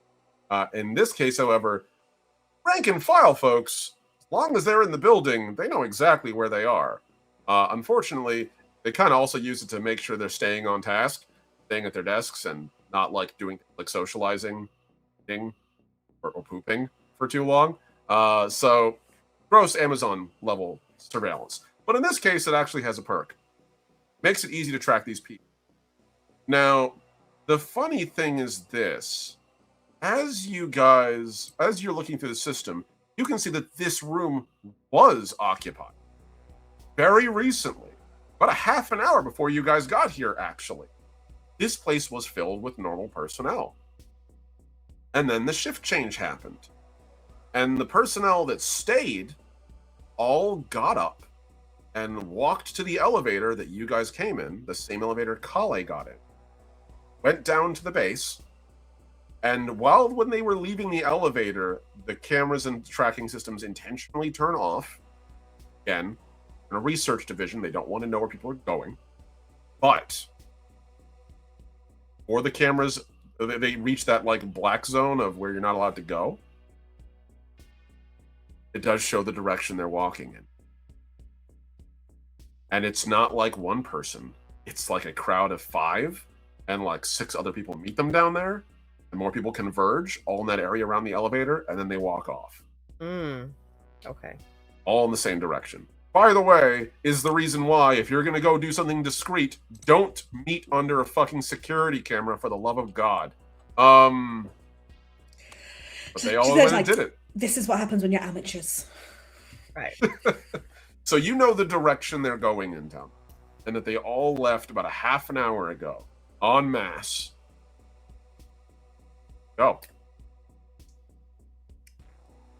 Oh boy. Loops You're crushing everybody the in hacking today. immediately. Like, right, guys, this is what's going on. This is the groups. This is where they're going. Mognir, things, looking, stuff. Yes. There's more words than this, but I'm too busy being excited. Also, hilariously, in the final detail for you, Kale took that elevator as well. You guys just met Kale. I'm going to let you do something if you want. You're an Anazali. Yeah. You have the ability to sort of peel back the veil and know what you need to do occasionally. I believe it takes a mode of legacy. How many modes do you have left? How many do we normally have? I believe you should, unless you're destined, have only 2. Then no, I don't have any. We'll hold off on it. Anyone in the audience? Just saying. Anyone on the chat? Audience people, if you fancy helping out, just saying. But yes, that is a thing. I'll just say. But you know the direction to move in, at very least. It's a very solid start. Fine. So, we're going to pop from you, Mognir. Yeah. You and Ara pretty much went straight from there directly to the towers, like to where the base of the towers are. I'm going to be real with you. You followed Kale for most of this indirectly through the windows, because you could track them where they're in the building. And again, big open windows in space, big cubicle area. And it's not unusual for security vehicles to orbit around and just make sure the airspace is undisturbed. You guys kind of tracked for a while, literally visually. Kale was just working at the desk. Doing normal, what appeared to be normal office work with a bunch of other folks wearing resident security solutions like t-shirts and shit. It was pretty normal stuff. until they all got up and left at the same time, roughly about a half an hour ago. Again. So, you were able to track they were going down the elevator and follow them, especially since now you get that information as well from Zenith, roughly around this time when you're getting to the base. Because about at this time, you and Ara are kind of like at the bottom of the elevators, sort of like scratching your heads in which direction to go. And Ara kind of going, well, this is definitely a research level. So, but they're usually unregistered. Like, don't know exactly where they would go. And then, boop, Zenith, message clears, just this exact moment, shows video footage, exactly where you're standing, where they walk in a specific direction in one large group, and sort of like look into the plank and see the dark, the rusty, largely unkept gantryways. In the distance, there appears to be a flickering light and a passageway off of that. It looks like it actually might be almost maintained. Kind of maintenance that's done to make people not ask questions, but still make it look blended in. Yep. As soon as that footage comes in, Zenith will get a message back that just says, noted. And he'll turn to Ra. I can see the benefit of a team now. That came in just as we needed it. Are you coming or are you staying here? This is perhaps the most interesting thing I've had to do for a while. I'd like to stick around if you will.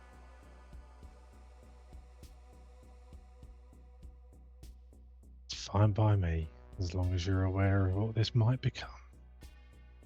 Oh, I'm aware. He's going to get out of his hard suit, actually, and take the rifle out of its hands, break it down, and you can see as he's doing it, he literally disconnects the barrel of the rifle, and underneath is a pistol with an extended grip underneath it. You can see actually is an SMG. The thing literally doesn't click together to create a rifle system.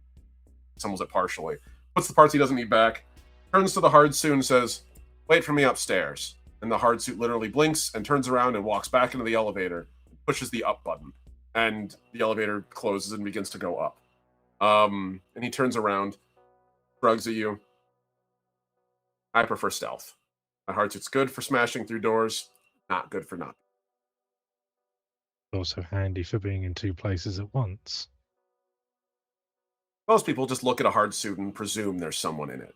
Every once in a while, it's just an empty shell. But it keeps people from stealing stuff from the carts. Lead the way. I'll learn more as we go. And Mognia will start moving in hard suit because he is as stealthy in hard suit as he is out. You have a scout. Before you go, do you want Ara to help disengage the extra armor so that it returns to its normal scout stat? Yes. Literally, the hard suit will take it with him. Like, literally just disengages the parts and carries them up. So, all that will be taken care of for you. Again, perks of having a robot assistant that you wear. So, Well, once the armor's all off, Mognia will sort of shake and you sort of see all the legs sort of ripple. Ah, it feels much better. great for deflecting bullets, but yeah, it can constrict a little bit, doesn't it? All right, big guy, get in there. Like, literally slaps his hard suit on the ass, and the hard suit walks in and gets in the elevator and goes up. Right. Lead the way, sir.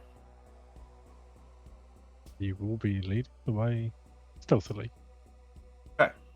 Make me a stealth roll. One of them, that's a bit shit. Let's hope the luck dies better. That's still shit. I'm going to burn a moat. I'm not even going to bother adding to that. I'm just going to burn a moat immediately because You're a click. You got 3. You might as well.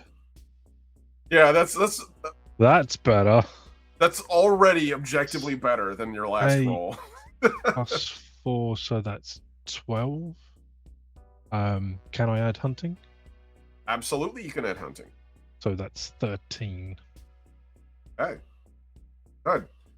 I'm gonna have a raw piggyback off of your roll. Ara, even though Ara is technically a central character, I will have them function right now as an NPC ally, and To they will be not honest, contribute or take a role.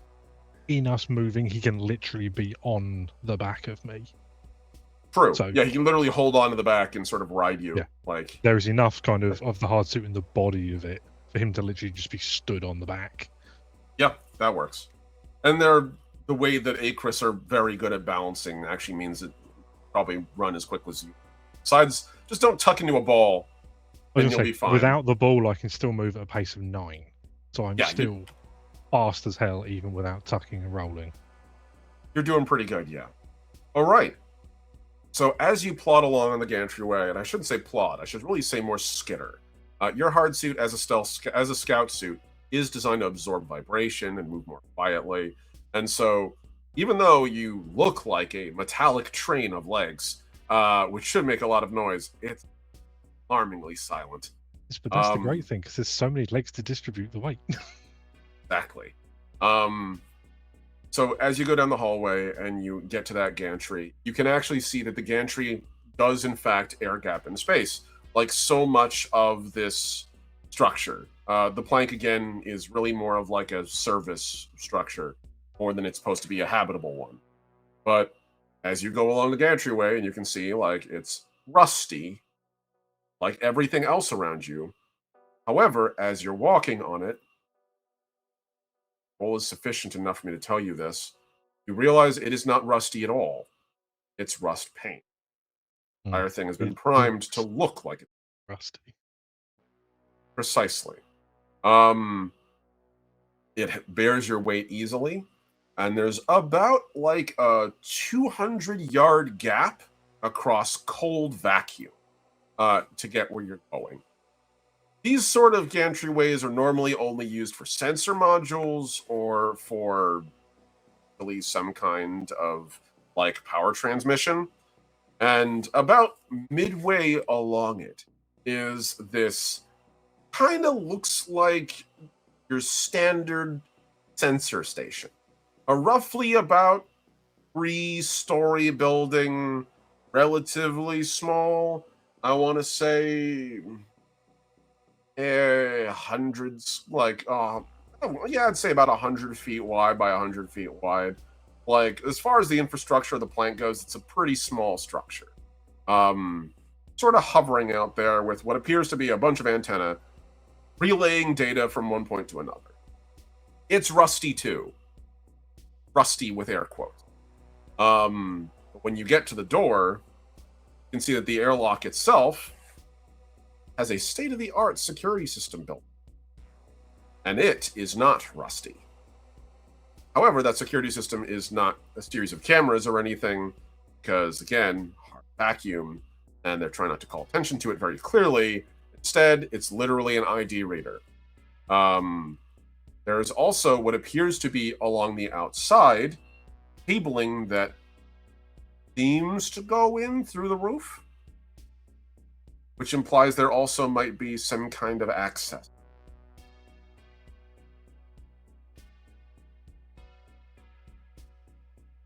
Knowing the access that he has, he will open it with his ID, knowing that he has essentially board member level access. So even if it pings that he's using it, it won't ping who it is, and it won't maintain the ping that it's his ID that's been used, because that shit gets purged so that board members can be discreet. Likely, yes. Thank you, JJ, for the water. Yeah, you absolutely could if you'd like. So he will make sure he uses his and not Ra using theirs, as his. He assumes Ra's is more trackable, but he will use the access that he's got. All right. Yeah. You tap it. There's a brief blink. Again, you're in hard vacuum, so you can't hear anything. But airlock cycles open. There's no one inside. Okay. When it goes, do I feel anything unusual, as I have tremor sense and I am still in contact with the gantryway? Fair. So I would feel like the mechanisms go and stuff like that, or anybody even shifting and moving. No. There's nothing unusual as far as you can tell. There's no mechanisms, no turrets, no nothing like that. And your tremor sense reveals that it doesn't appear that there's anyone on the other side of the airlock at all. It appears like it's empty. As far as you can tell, on this floor, largely empty. Before you cycle into the airlock, Araz's going to pat the back of your hard suit so that you have like a direct physical contact with him here through the transmission of sound. You go ahead through here. I'm going to go through the roof access. I can access it a little more easily, and I'm not in a hard suit. I don't need to scan my credentials to get in. Not my first breach and clear. I'll stay quiet. I'll meet you inside if you need me. Instead of moving, his antennae will point to Ara, then nod at him. Feel the pat, and the next thing he feels a soft push as Ara literally just leaps into the cold vacuum of space, holds out a claw that scrapes the outside of the building, catches on a wire, and spins his inertia slowly over the top of the building, and he disappears onto the roof. That's super cool. Acris, flight is natural to them. That's so dope. So, Ara is currently infiltrating through the roof. Mognir can get in. Mm-hmm. So, the interior of this space is very uncomfortably quiet. The only thing you hear is the odd beeping of what appears to be like computers and servers. The interior is nothing like the exterior. First off, this place technically does have a relay station in it. Technically. You can see there's a large number of power conduits that are cycling through here, but unlike most relay stations, which have a massive set of redundant capacitors and a bunch of extra, usually supplies, just lying around to repair components, series of massive like batteries and fuses in case something burns out. Again, it's a power relay station. This isn't really a full relay station. This is kind of just a cable that they looped through here a couple times and kind of just were like, it's a relay station. Power must go through here. It isn't. It's a bypass, effectively. The interior of this place is immaculately clean. It is clean room clean.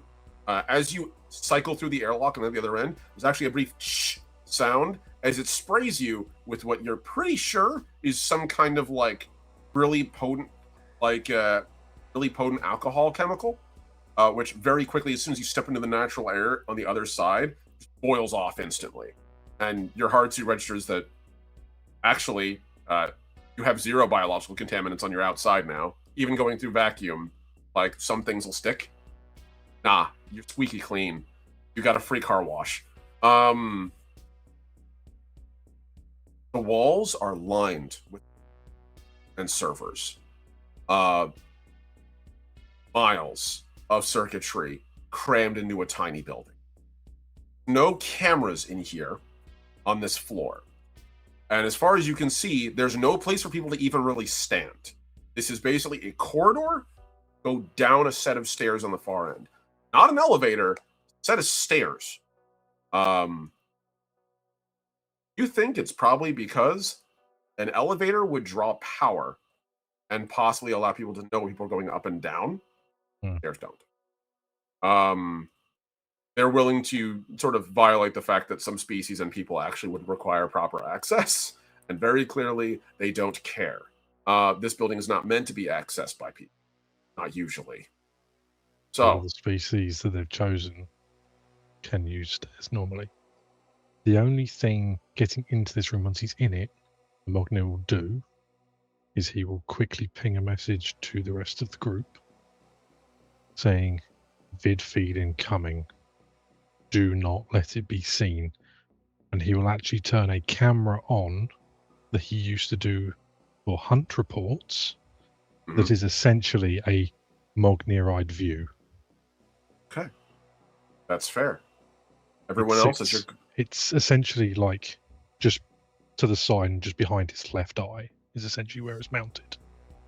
Okay. That's fair.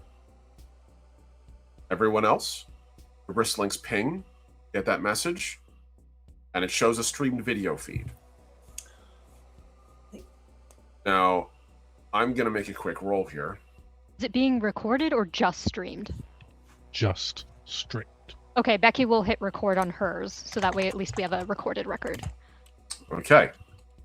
So just to let you know, Magnir, you are getting a signal out. Everyone else is seeing it. However, you're getting warnings. Latency in here, horrifically bad. It's not quite a full Faraday cage, but the deeper you go, more likely that signal might drop off. That's A horror what movie. He's expecting that to probably happen. He mainly wanted to see whether the feed would go out and connect in the first place, and to do an amount. So what he's then going to do once that's on, and he's basically got link established to at least one person's accessed it, he's then going to slowly scan and pan the entire room so that they can see everything that's there. Becky, Zenith, make me hacking or engineering rolls. Your call. Oh, it's going to be Because- hacking, isn't it? Whether I will this use is emoji fake roulette. or real, this is not the stuff that he knows. He knows they are much more aware of it. And mine exploded. Sorry, 1 second. Yes, it did. That was a natural 20 exploding. +5, +16. What's the final roll? 31. So- Yeah. 31 Oh, damn. exploded on a D20. Woo! You love it. You love an exploding dice system. Good Juicy. shit. It is. Amaya, what did you get? Oh, was that Sorry, supposed to not Maya. roll? No, sorry, not Amaya. Zenith, brain, fire, bees. Bah! Lava. Am I throwing any of my proficiencies on there? Espionage. Okay, so I'll let you also throw botany on there. so 14 then. 14. Okay. So, Becky, first thing you immediately recognize, those computers on the walls, they are processors. They are here to crunch data. This is effectively I hate to use the word because it has specific connotations with our current generative AI garbage universe, but this is a data center. It is designed to be a massed processor. This whole building is effectively a computer designed to solve problems. You know that just by looking at it. It is optimized for speed and crunching vast amounts of data. It likely does not store the data here. This probably would be attached to a local drive that is carried out with them when they're done. Make sure that just in case someone comes in and do other research, they don't get access to yours. Basically a big computer with no memory at all, but a vast amount of processing capacity. Zenith, reason you roll botany is because you recognize this kind of setup. These are the kind of setups used for cycling through gene therapy and genetic modification. These are the kind of things that are used to breed new forms of farm animals, new forms of vegetables and food. It's used for synthesizing antigens and medication. This is a life sciences processing facility. You can tell because, again, the way things are set up and also the way that the processors are designed. The only thing it could possibly be crunching that requires that much math in this particular series of instruments you recognize is life sciences data, primarily genetic data, most likely, as well as also likely biometric data from a live feed. So things like you would get for, say, a persistent MRI scan or a persistent sonogram, effectively. Combine that with processing genetic data or recombining genetic. Hopefully that makes sense. I know I'm talking to someone who actually does have a little medical professional knowledge, and I'm trying not to make mistakes. Just a degree or so. It's fine. Okay, cool. Science fiction here, folks. All I'm trying to do is not use the word genetic too much. I don't want to be Repo the genetic opera. Love the songs. Science. So, as you go further in, Mogner. Go further in? Mhm. Okay. Conditions have changed. Stealth roll. Want it to be good. I will be honest with you. Oh, I definitely want it to be good. Ha! Sorry. Yeah. The 5 and a fine. 1. I'm Not that burning a grand. second moat because I'm glad I have 3. Mm-hmm. Come on, you mother. Okay, so with stealth on top makes that an 8. I'm assuming I can still use hunting. 14, you said? It'll be a 9. I do still have another moat to burn. I will be honest with you. You, Mognir, know that I know how dangerous shit like this can be because I'm expecting not just people from what he's learnt from seeing the wound on Hammertide. I'm expecting a creature to be down there. Something engineered, something horrific. I'm going to burn my 3rd moat to re-roll. I would say you can either burn the 3rd moat. Well, you know what? You've already done it. You're doing it. Commit. Commit. That exploded. Fucking larger God. luck die has just come in handy. Let's go. With That's stealth solid. on top and 1 for hunting, that will bring me to a total of 18. I'm going to roll this hidden from you guys. Cannot see. Sure, this is EM. Thanks for the anxiety, Omni. No worries. Always got to keep you guys guessing a little bit, just to make sure. Okay. Suddenly, our stealth mission turns into a rescue mission. Right. No. Something attacks Mogner. It's like, call an ambulance. Not for me, though. I have Sunrise with me. I am blowing a hole through anything. Right. Launching it into vacuum if I have to. Okay.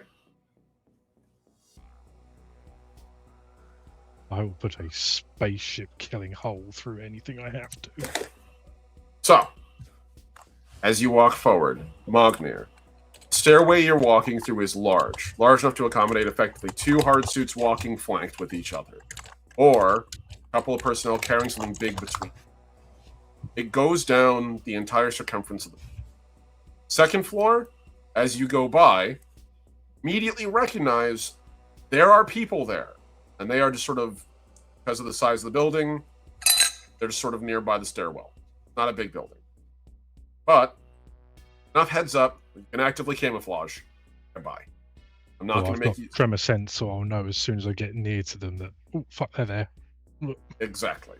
You're able to actively cloak and slide past them. Looks like it's about, 5 dudes in hard suits. They look like JSA reactionaries, but again, they all have the Resonance logo over their head, and the armor design is a little different. Not quite battle hard suit. Scout hard suit. All of them. More nimble, more quick, still that sharp, angular JSA-looking technology. Also, the arms look a little odd on them. Smooth. Not segmented, sharpened metal, but rounded, almost plastic looking. Almost sort of like a racing suit, kind of, underneath the heavier upper body armor. But they're all sitting there talking. One of them has their helmet retracted. You can see it's just a guy, human. I'm going to say, he's a little further along the Norwood scale. His hairline's pretty far back. But other than that, he's literally he's just drinking what appears to be out of an orb, which is very common. These little sort of rubberized plastic orbs that have drinks in them, where you can actually eat the orb afterward. It's like a bio rubber that's usually flavored, so it's made out of tapioca. Usually it's like think of it like a giant boba you can drink out of. And so He's currently sipping at that, and they're all talking around the equivalent of water cooler. Go down the net, but other than that, it seems like it's security personnel. There is what looks like an armory there. There is mounting points for people to get into hard suits. There is a rack with what appears to be some kind of rifle built onto it. A couple of pistols there as well. You don't recognize the make. You've never seen anything like it. Not clickish. Sure as hell doesn't look like any of the normal human tech you've seen running around in your security lines. And sure as fuck ain't Frontier Corporation, so you don't know. But whatever it is, the silhouette of a rifle, a submachine gun, and a pistol is pretty evident. A couple of each. And likewise, there's also a firewall, which appears to have like a couple of atmosphere suits for security personnel, slightly more up-armored, that kind of thing. A couple of what looks like almost taser wands on there as well. Like about 5 of them. Some kind of things you use like as a cattle prod. Other than that, looks like a couple of desks, a couple computer terminals in the back. Nothing too serious. This is clearly a security thing. So, the floor below, though, you can hear conversation coming from it. Lots of it. And namely, you can hear Kale rumbling under there. Muffled from where you are, you can't make out the exact words. But Kale has got a very specific Incredibles boss kind of like office manager anger he brings about. I'm not happy, Bob. I'm not happy at all. He's got that energy to him, even though you can't make out the words coming from below. And there's other people talking back. You got a choice. Into this room more, go back up, or go forward. Forward. Okay. Not going to make you roll another stealth roll. Get to the bottom, you can see door is actually cracked. It's technically a sliding door, but like it's been left partially open. Literally, whoever went through locked it partway down while it was opening up. So my question becomes, Magnir, do you have athletics or survival? I do have 1 in survival. Make me a survival check. Don't forget, you're in a hard suit. That could impact your attributes. Yes, it does. So I'm now rolling 12. T12 and my luck die. Okay. So that will be in total.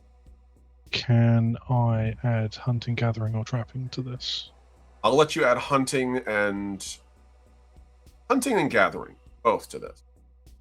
Cool. So that's 14 total. What was that again? 14 total. So, if you were not in your hard suit, it'd be easy enough to squeeze through with no problem. But in your hard suit, takes a little effort. You have to exhale. Your hard suit begins to fold in on itself and compress you, almost kind of like a corset. Pushes the air out of your book lung as you squeeze through the space. Do you manage to? If you weren't in a scout hard suit, I wouldn't even let you think about it. But it's narrow enough. Your design is a specific way that you can slip in and sort of sneak. I'd say don't forget it's kind of centipedal, so it's flatter and wider, so it's like legs up the wall and sort of squeeze through. It's tight, but you do it.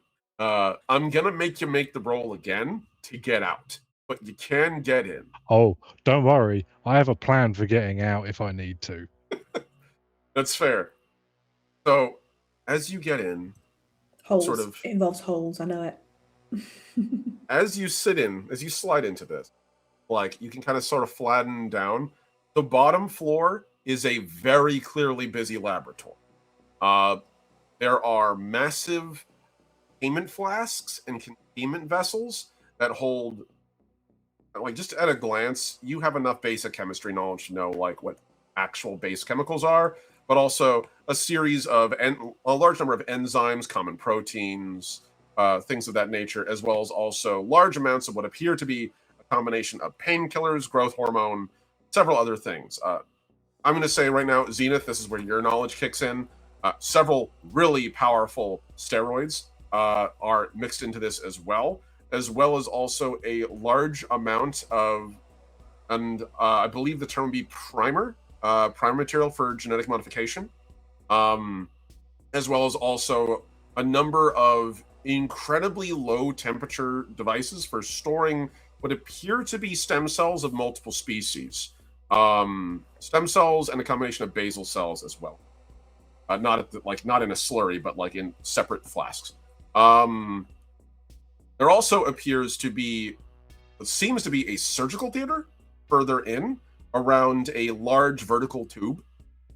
The surgical tools seem to be designed to slide in through what appears to be an energy field that sort of makes like a literal tube around it. Like there's a transparent aluminum tube that can descend to create like a glass tube effect, kind of like the Alien Encounter style tube that drops down. But it also has an energy shield, so it can literally have these surgical limbs reach in and work through that while maintaining what appears to be some kind of fluid solution in it. At the moment, suspended in it appears to be what looks like a body, but hard to tell what it is, actually. It could be Anazali, it could be human. It's very little of it in a, you would say, a state of decay, but it's not actually decayed. It's being built at the moment from the ground up. So it's primarily just a head, spinal column, part less of an upper decay, torso. more mid-construction. Pretty much. Right now, most of what you can see on it appears to be cartilage and a little bit of musculature over a bone layer and the nerves that are wired through. Basically, everything's being roped through. It's like almost like crochet or knitting, where you have to put things through. And you can see a series of little metal limbs, literally just like almost sewing together pieces on it as it's going, weaving muscle, weaving blood vessels through. So the body is not alive. If it is, like, maybe on a cellular level, but as a sapient thing, or it isn't. And it's currently just sort of floating in the solution. They're being worked on by the machines. The rest of the room is a series of laboratory tables, research computers, analyzers. There's a massive MRI machine that's done to click over this tube.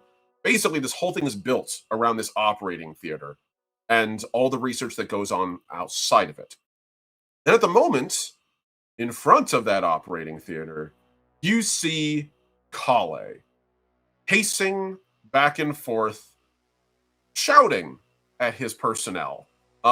There's a bunch of folks wearing what look like lab coats and science uniforms, science atmosphere, as well as also, at the moment, the familiar silhouette that you guys have already seen before of not just Kale, but also, hold on, Bren, Security.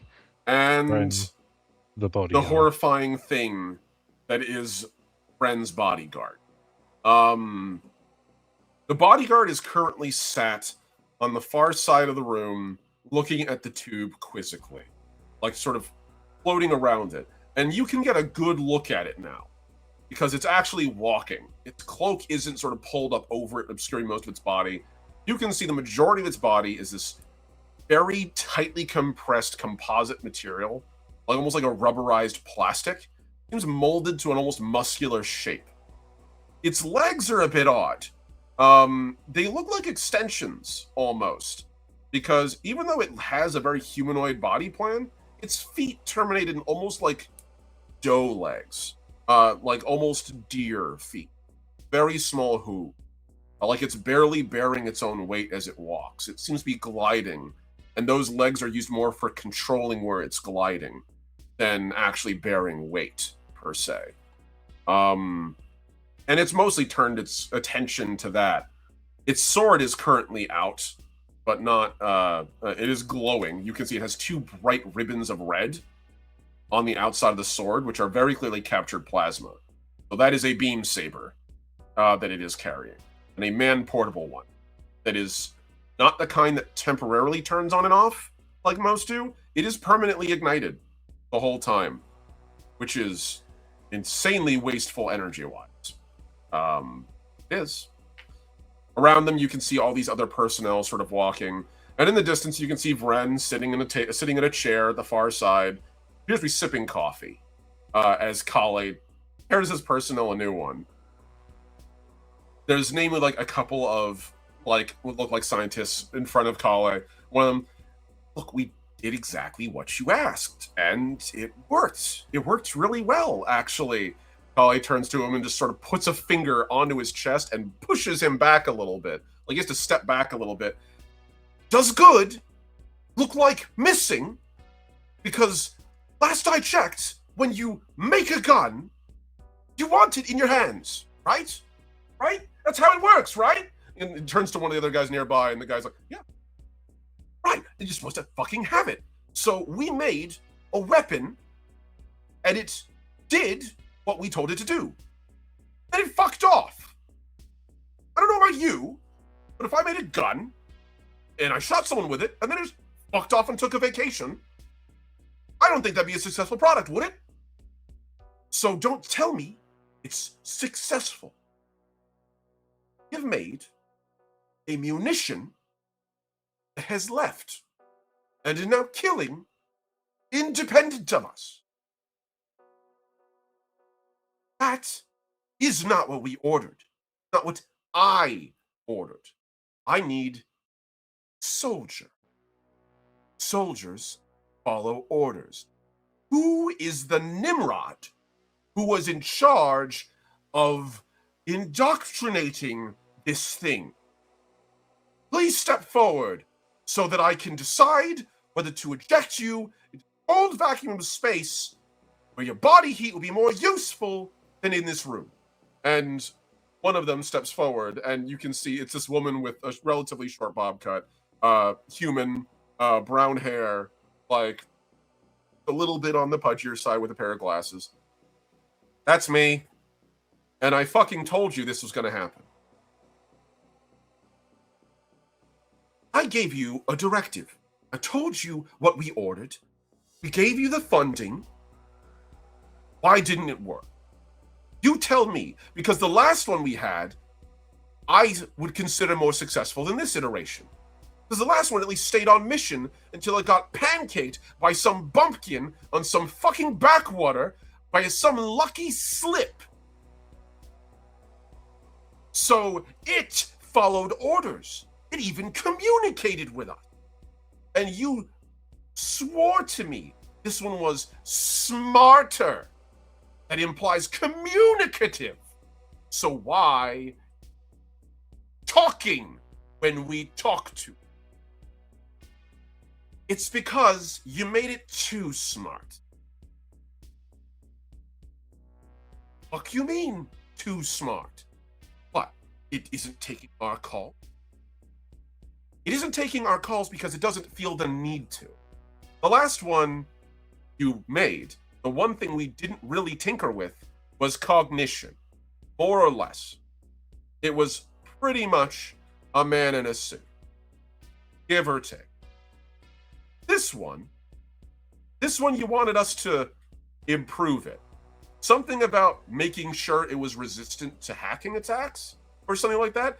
Your request, by the way, I didn't advise it, but you demanded it. So here we are in the mess that your order made. We made it smarter. And unfortunately, you all kept insisting it become even smarter than it already was. So now you have a thing that's arguably probably as intelligent, or at least as capable, potentially, of learning, of absorbing information, processing it, storing it, and improvising on it, as any member of the team that made it. You wanted a weapon, a soldier. Soldiers, as you said, have to follow orders. That requires discipline. That requires community. we can't socialize a creature that doesn't view anything around it as a peer. Made something so smart that we appear dumb to it. Boring. It doesn't want to take your calls because it doesn't see any reason to. And it's probably at this point improvising its own mission parameters because it found our mission not enriching enough. There's your answer, big guy. Ordered something smarter than the room, and you got it. Now, it doesn't want to answer our calls. Were you with the project the entire time? No, I came in late. I was in the final developmental cycle stage. If I had been here from the beginning, I would have told you all you made it too fucking smart, or at least to make a pair of them so they can socialize with each other, and we would have a motive and a way to communicate with them. Because if two of them exist, they can form social bonds, we can observe them, and we can find a way to communicate with them. But no, you basically had us make a one-fire missile out of a creature that's arguably smarter than anything else in the room. That includes the synthetic back there, by the way. And you can see there's like one synthetic who's working at the computer, turns around, sort of, hi, turns back to it, and immediately continues working. So there's your reason, boss. You got exactly what you wanted. But it is wildly successful, except for the fact that now you can't get it back. So are you willing to listen to me on my proposal this time to make it dumber for the next iteration? Or what? Because the one in the tank there, we're still scoping out how we're going to build out its nervous system. So we can always, decrease complexity at least a little bit, turn it to baseline. Or the one who wanted to ram in an Anazali level of processing into a creature with a carbon-based mind. Your fucking fault, not ours. Kali's about to say something, and from the far end of the room, Vren. He's not going to like those words. As Kali's about to say something, Vren holds a pseudopod up at the back of the room. As interesting as this is to observe, what it sounds like is your technicians were more enterprising than you expected, Kale. That sounds like something that deserves a reward. But it does, however, run into a bit of an issue. This machine you designed, unless you can control it, it sounds like it isn't worth what you said it was. But complications arise out of sight. So, I'm going to give you them. Friend stands up at the far end of the room. 5 days. You have 5 days to get it under control. I'll give you access to my personnel as you need. Some of them. And, of course, he turns over to his bodyguard. My attendant. For 1 day of your choice. Obviously, the machine you've made isn't what we need. But if you can kill the one you've made, the next one sounds like a good sales pitch to me. Sort out your mess, Kale, and all will be forgiven. It's fine, it's smart. We can get it on our side. Let's just get it. Oh. I mean, part was like, it doesn't think most people are smart enough. But Delano's smart. Not actually saying that, not actually suggesting that, not for real, but just, the thoughts through my brain. Try it to a game of chess and see who wins. So Vren stands up. It's playing against, surely. If it's against Louis, let's just be gentle with this idea. Vren walks over to Kale, pats him on the shoulder. Well done. A good showing. An interesting iteration. Get it to listen to orders? And I guarantee you will have the backing of the board when time comes for the vote, at least regarding the future of what might be Manticore. Till then, good luck. Find me my ship. And as Vren begins to walk out and begins to approach where you are right now, Mognir, I'm going to presume you're behind something. Can't see it. He's hidden, and as Vren gets nearby, he probably cloak up, and so he's There. Sneaky. Ren turns around and then looks back at the bodyguard. Stay here. Make sure they get it done. If they can't, you kill both of them. Oh, The damn! old and the new iteration. The research will be valuable enough. We can recoup something off of that. In the meantime, ensure they're protected. And you can see the bodyguard just nods, and there's this deep sound that issues out of it that appears to be some kind of digital. Mognir, you can't even translate it. It's a burst of what appears to be hyper-dense data packets. Which, there is one thing you've heard that's very similar to that. The War Song of the Imperial. Almost exactly the same code. Ren turns, walks up the stairs, right past you, Mognir, doesn't see you at all. You're actively cloaked. I was going to make him make a roll, but nah, no reason to. He And the walks thing is, right back. I even have the higher level of cloaking as well. He gets up to the door, pauses, turns back around, looks at the group. Someone fix the door, please. This is embarrassing. And pushes it open, like it fully opens up as he walks out. And so, Hale turns back to the rest of the group. All right. How soon can you have the next one ready? I can probably have it out the door by tomorrow. Assuming you approve our eyes specs for neurological complexity. We can make that happen. I would advise, kill it. This new one, it'll be a physical match, but you'll want to make sure it has backup. Old one will be smarter, and it is likely to be more strategic. So, stack the odds in its favor. Yes, of course, obviously.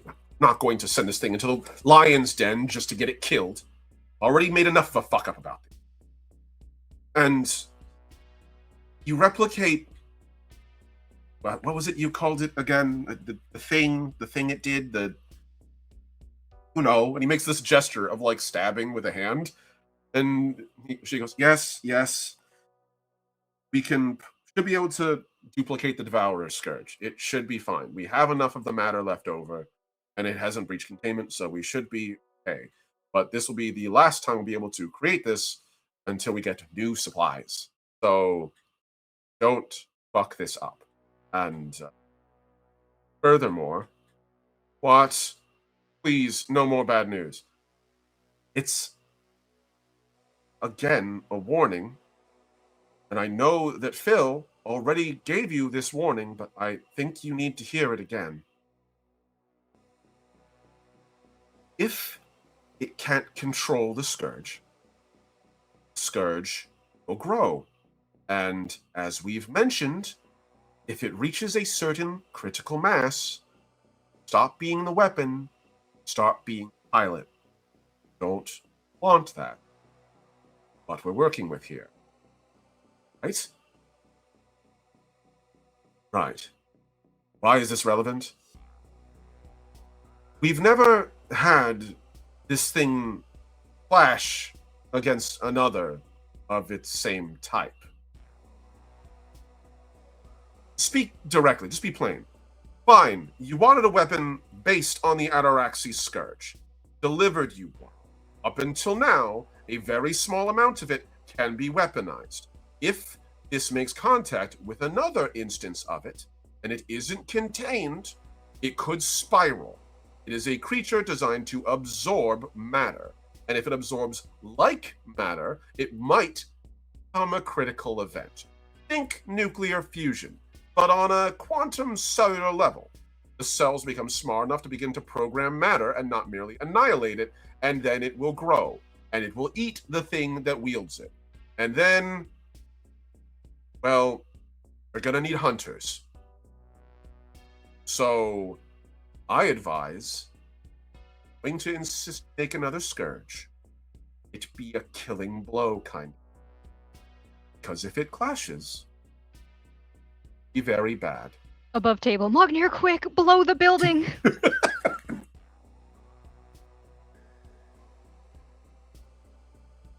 Mark them all. No, gone. No, no. So Kale just sort of shrugs. Fine. We'll have it do a coup de grace and then move on from there. Happy? Yes, immensely so. Can I get back to work with the actual smart people in the room? And Kale just holds a hand out. Smarter than me or not, pay your fucking bill. Remember that.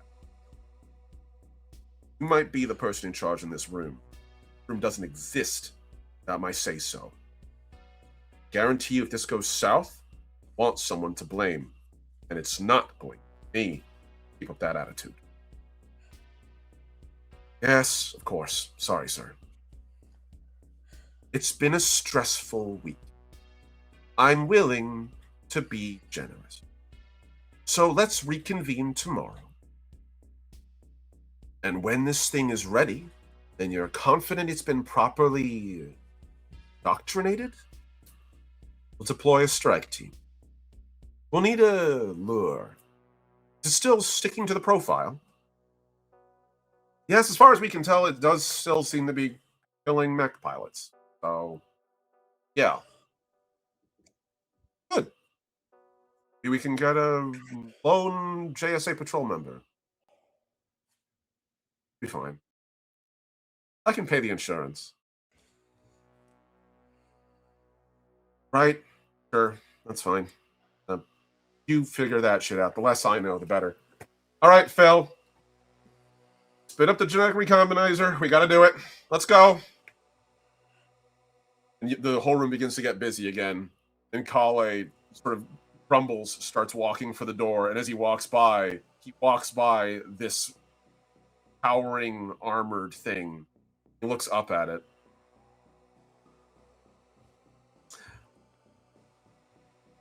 Let's go south. I think I'd want a different. Get me in contact with some of your fellows. I would love that. Machine looks down at him and just. That's what I thought. Could I'd ask? And he walks past him, and the machine just follows him with glowing red eyes, and turns on the spot, without moving its legs, and glides back into the room and glares up at the test tube. Mognir. You hear the sound of security personnel above getting ready to move. Okay, I'm going to be honest. Zenith, if she's able to witness this and hear this, she's not okay. She's not consulting. The words, Mognir, can you kill them all, are going to be asked. Like, is that something you can do? Not as in like, can you, as in go do it, as in like saying like, can you do that? Is this something you could do? She's not okay. She's super not okay. Am I going to slowly just hear this and just like start to freak out? He will put, because he's able to link in with his, basically was like telepathically into his link, which is why he can communicate when he rolls. He's going to do the same thing. And he's going to put a message into the group after Zenith has put this message through. I can do a strike, possibly kill the guard, and destroy the tube now. But I will be basically lighting a bomb. I'm also going to say this. This is for everybody above table. We're all permanently connected to Calcifer. And if you're not attached to the ship, Calcifer runs a local program on you called Threat Assessment. And at any point, get an above-table threat assessment. It will tell you what your odds are, roughly. I'm aware this is a horrific idea. I'm like, over table, I know this. Yep. She probably, if she was to cool down enough to think it through, is aware of this. But she is having a fucking moment. She already knows what the Scourge is. She watched it destroy her entire, racial existence. So she is not okay right now. This is code for someone feel free to step in. Don't Yeah, worry. yeah, Becky the would. entire time this has been going on, Mogni has also been going, I can do X amount of damage. I now know where this is. I could pinpoint this place from outside of the plank, bombard it, and rip it apart externally without having to be in here. Without Right. I don't know if the precision station strike would this place. be happy and about get that. rid of it. If they knew what it was hiding, they would be. Do we want to go Don't f- public? Don't forget, Becky, No! for as much of this stream that has been coming through, you've been recording it. So you Yeah. now have, as much as has been coming through, record of Carly and Oh, man. Ren doing bioscience. They and know he's basically killing going, people.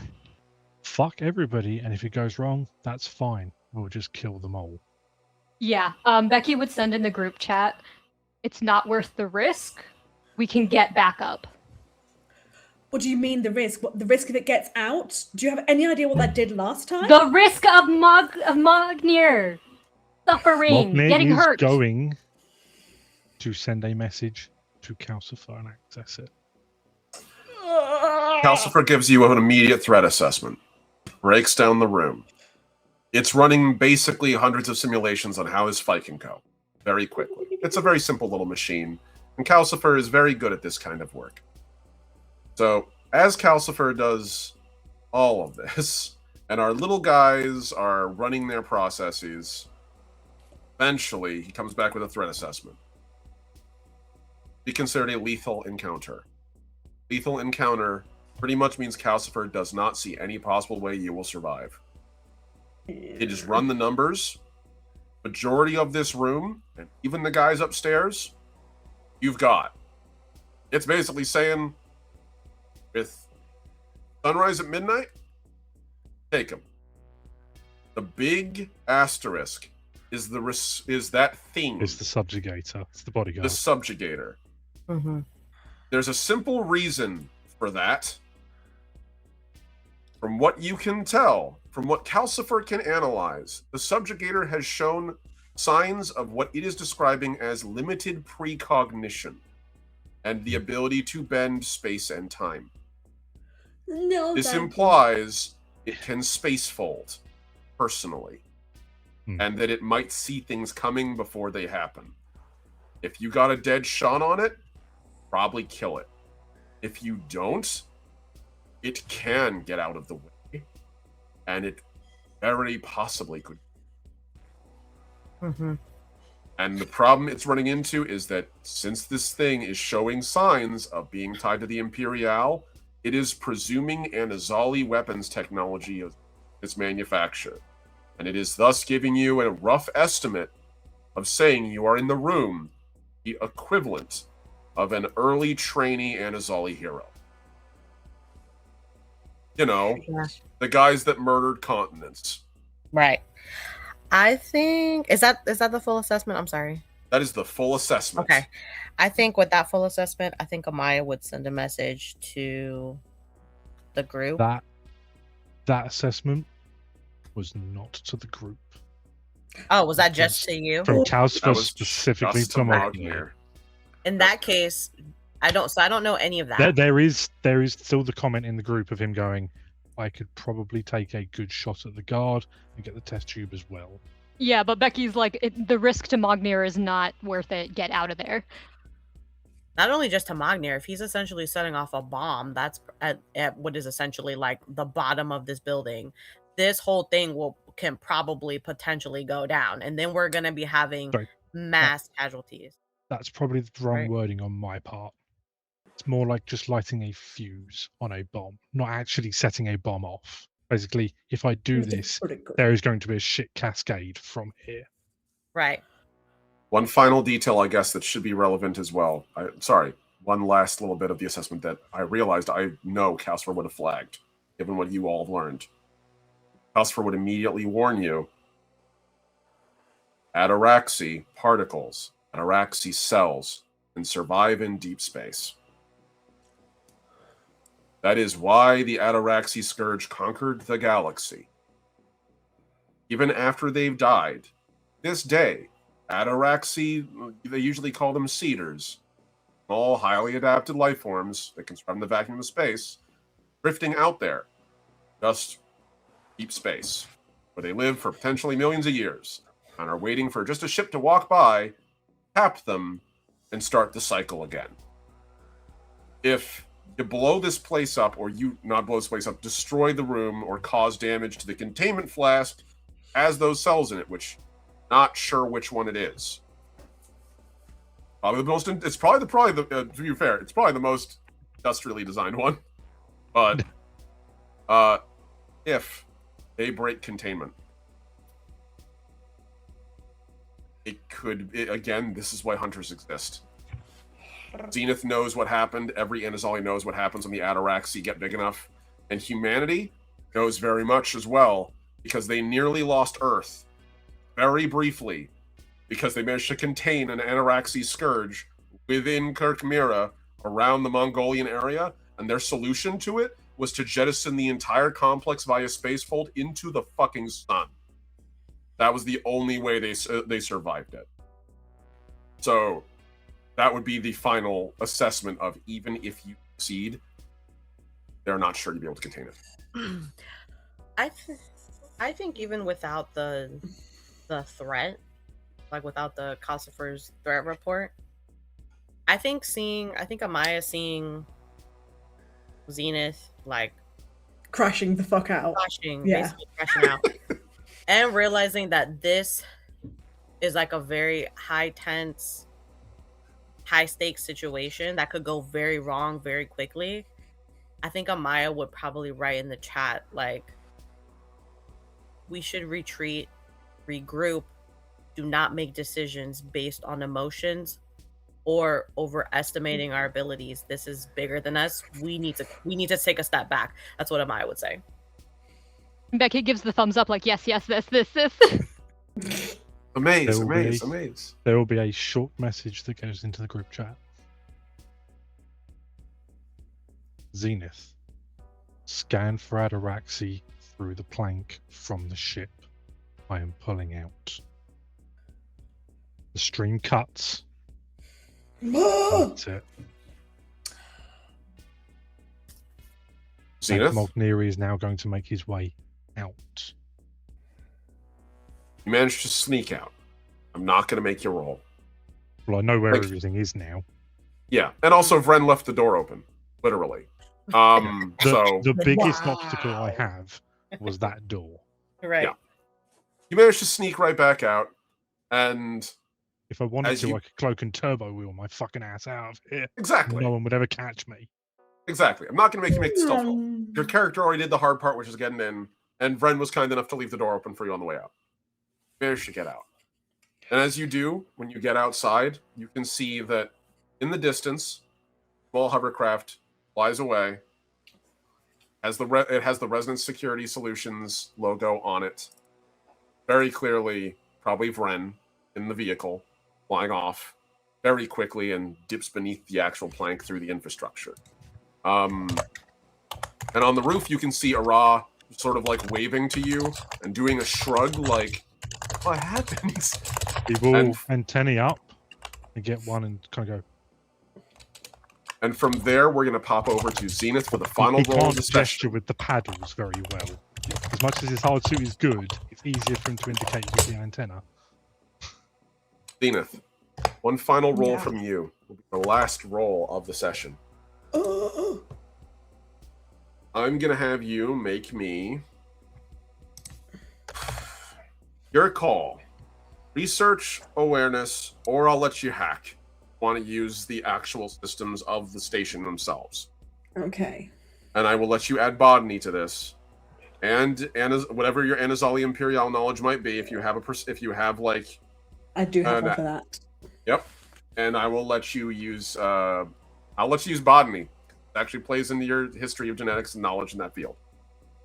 I'll be using hacking, but that's because that is my highest modifier added ingness. And this is a sensor sweep of Latali Bay and the plank. Mhm. Question. Explosion! Yay! Yes. Good Yeah. stuff. Okay. Answered, JJ? Yes. Can't I change my body temperature? To a degree, yes. To a degree. Like I can Yeah. make myself cooler, right? Like just A by little a little bit, bit. yeah. Where it's at least a Basically- little bit noticeable. Yeah, it's enough where, like, basically you can do it by stretching yourself out. You're Mhm. basically the cytoplasm that makes your body has a persistent temperature, but stretch it a little more, it kind of Mhm. lowers your core temperature. Surface area. Yeah, Yeah. pretty much. Okay. But I that would can be like- used to help you avoid sensors a little bit. I'll let Mhm. you do it like as a, maybe if you do it as a reach, as like, I'll let you make an athletics roll or an endurance roll, and if you succeed on it, I'll give you a +1 to a stealth roll against like certain types of tech. I want to stretch around Zenith in like a Hold. in like a 'cause she's like really kind of almost having like a panic attack almost. Yeah, in the- you're therapeutic. You're doing Yeah. the She's weight not blanket. doing okay right now. She's like, the searching she's doing is just yeah, frantic. right. So that's why I want to essentially ground her, if that makes sense. So not That's like fair. Why am I being completely squished? not like, but like in I want to cool down my body temperature because hers is probably elevating, and I just want to do a rhythmic with my hands, like a pat on her back, right? And just Okay. kind of be like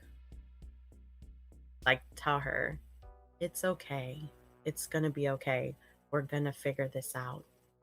Take nice deep breaths.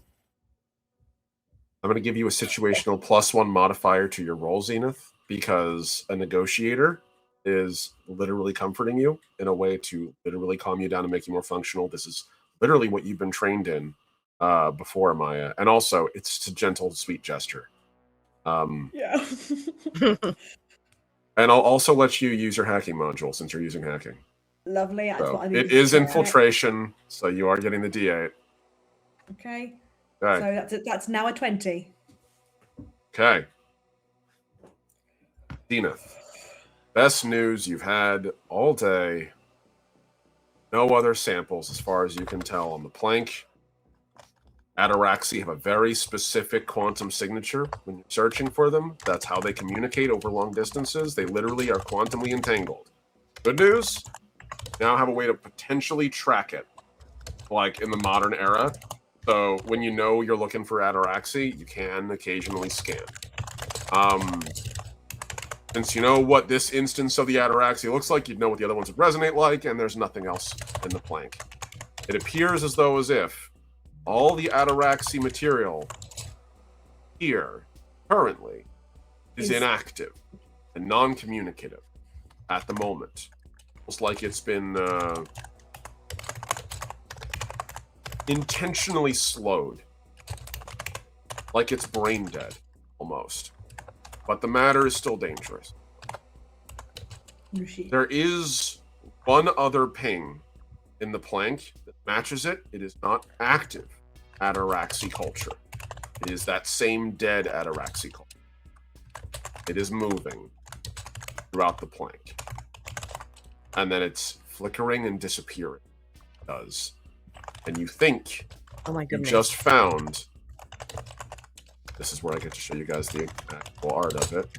Sitting on for quite some fucking time. You guys think you found... Where the fuck? Here we go. This is buried up at the top. VENATOR 2. Oh my goodness. And that is where we end the session today. Why you gotta make them so pretty? They're evil, but they're pretty. Spoopy but cool. Cool spoopy. So, I think this warrants a total of 2 experience plus the one at the beginning for 3. So, Yes. and yes, when Paul arrives, I'll give Paul experience because I'll be nice because it's not Paul's fault he couldn't. Everyone out there who watched, thank you guys so much for tuning in. I'm the last Omnitect, your favorite robot American. This was this session of Legacy First Flight. And I'll see you all out there. Peace.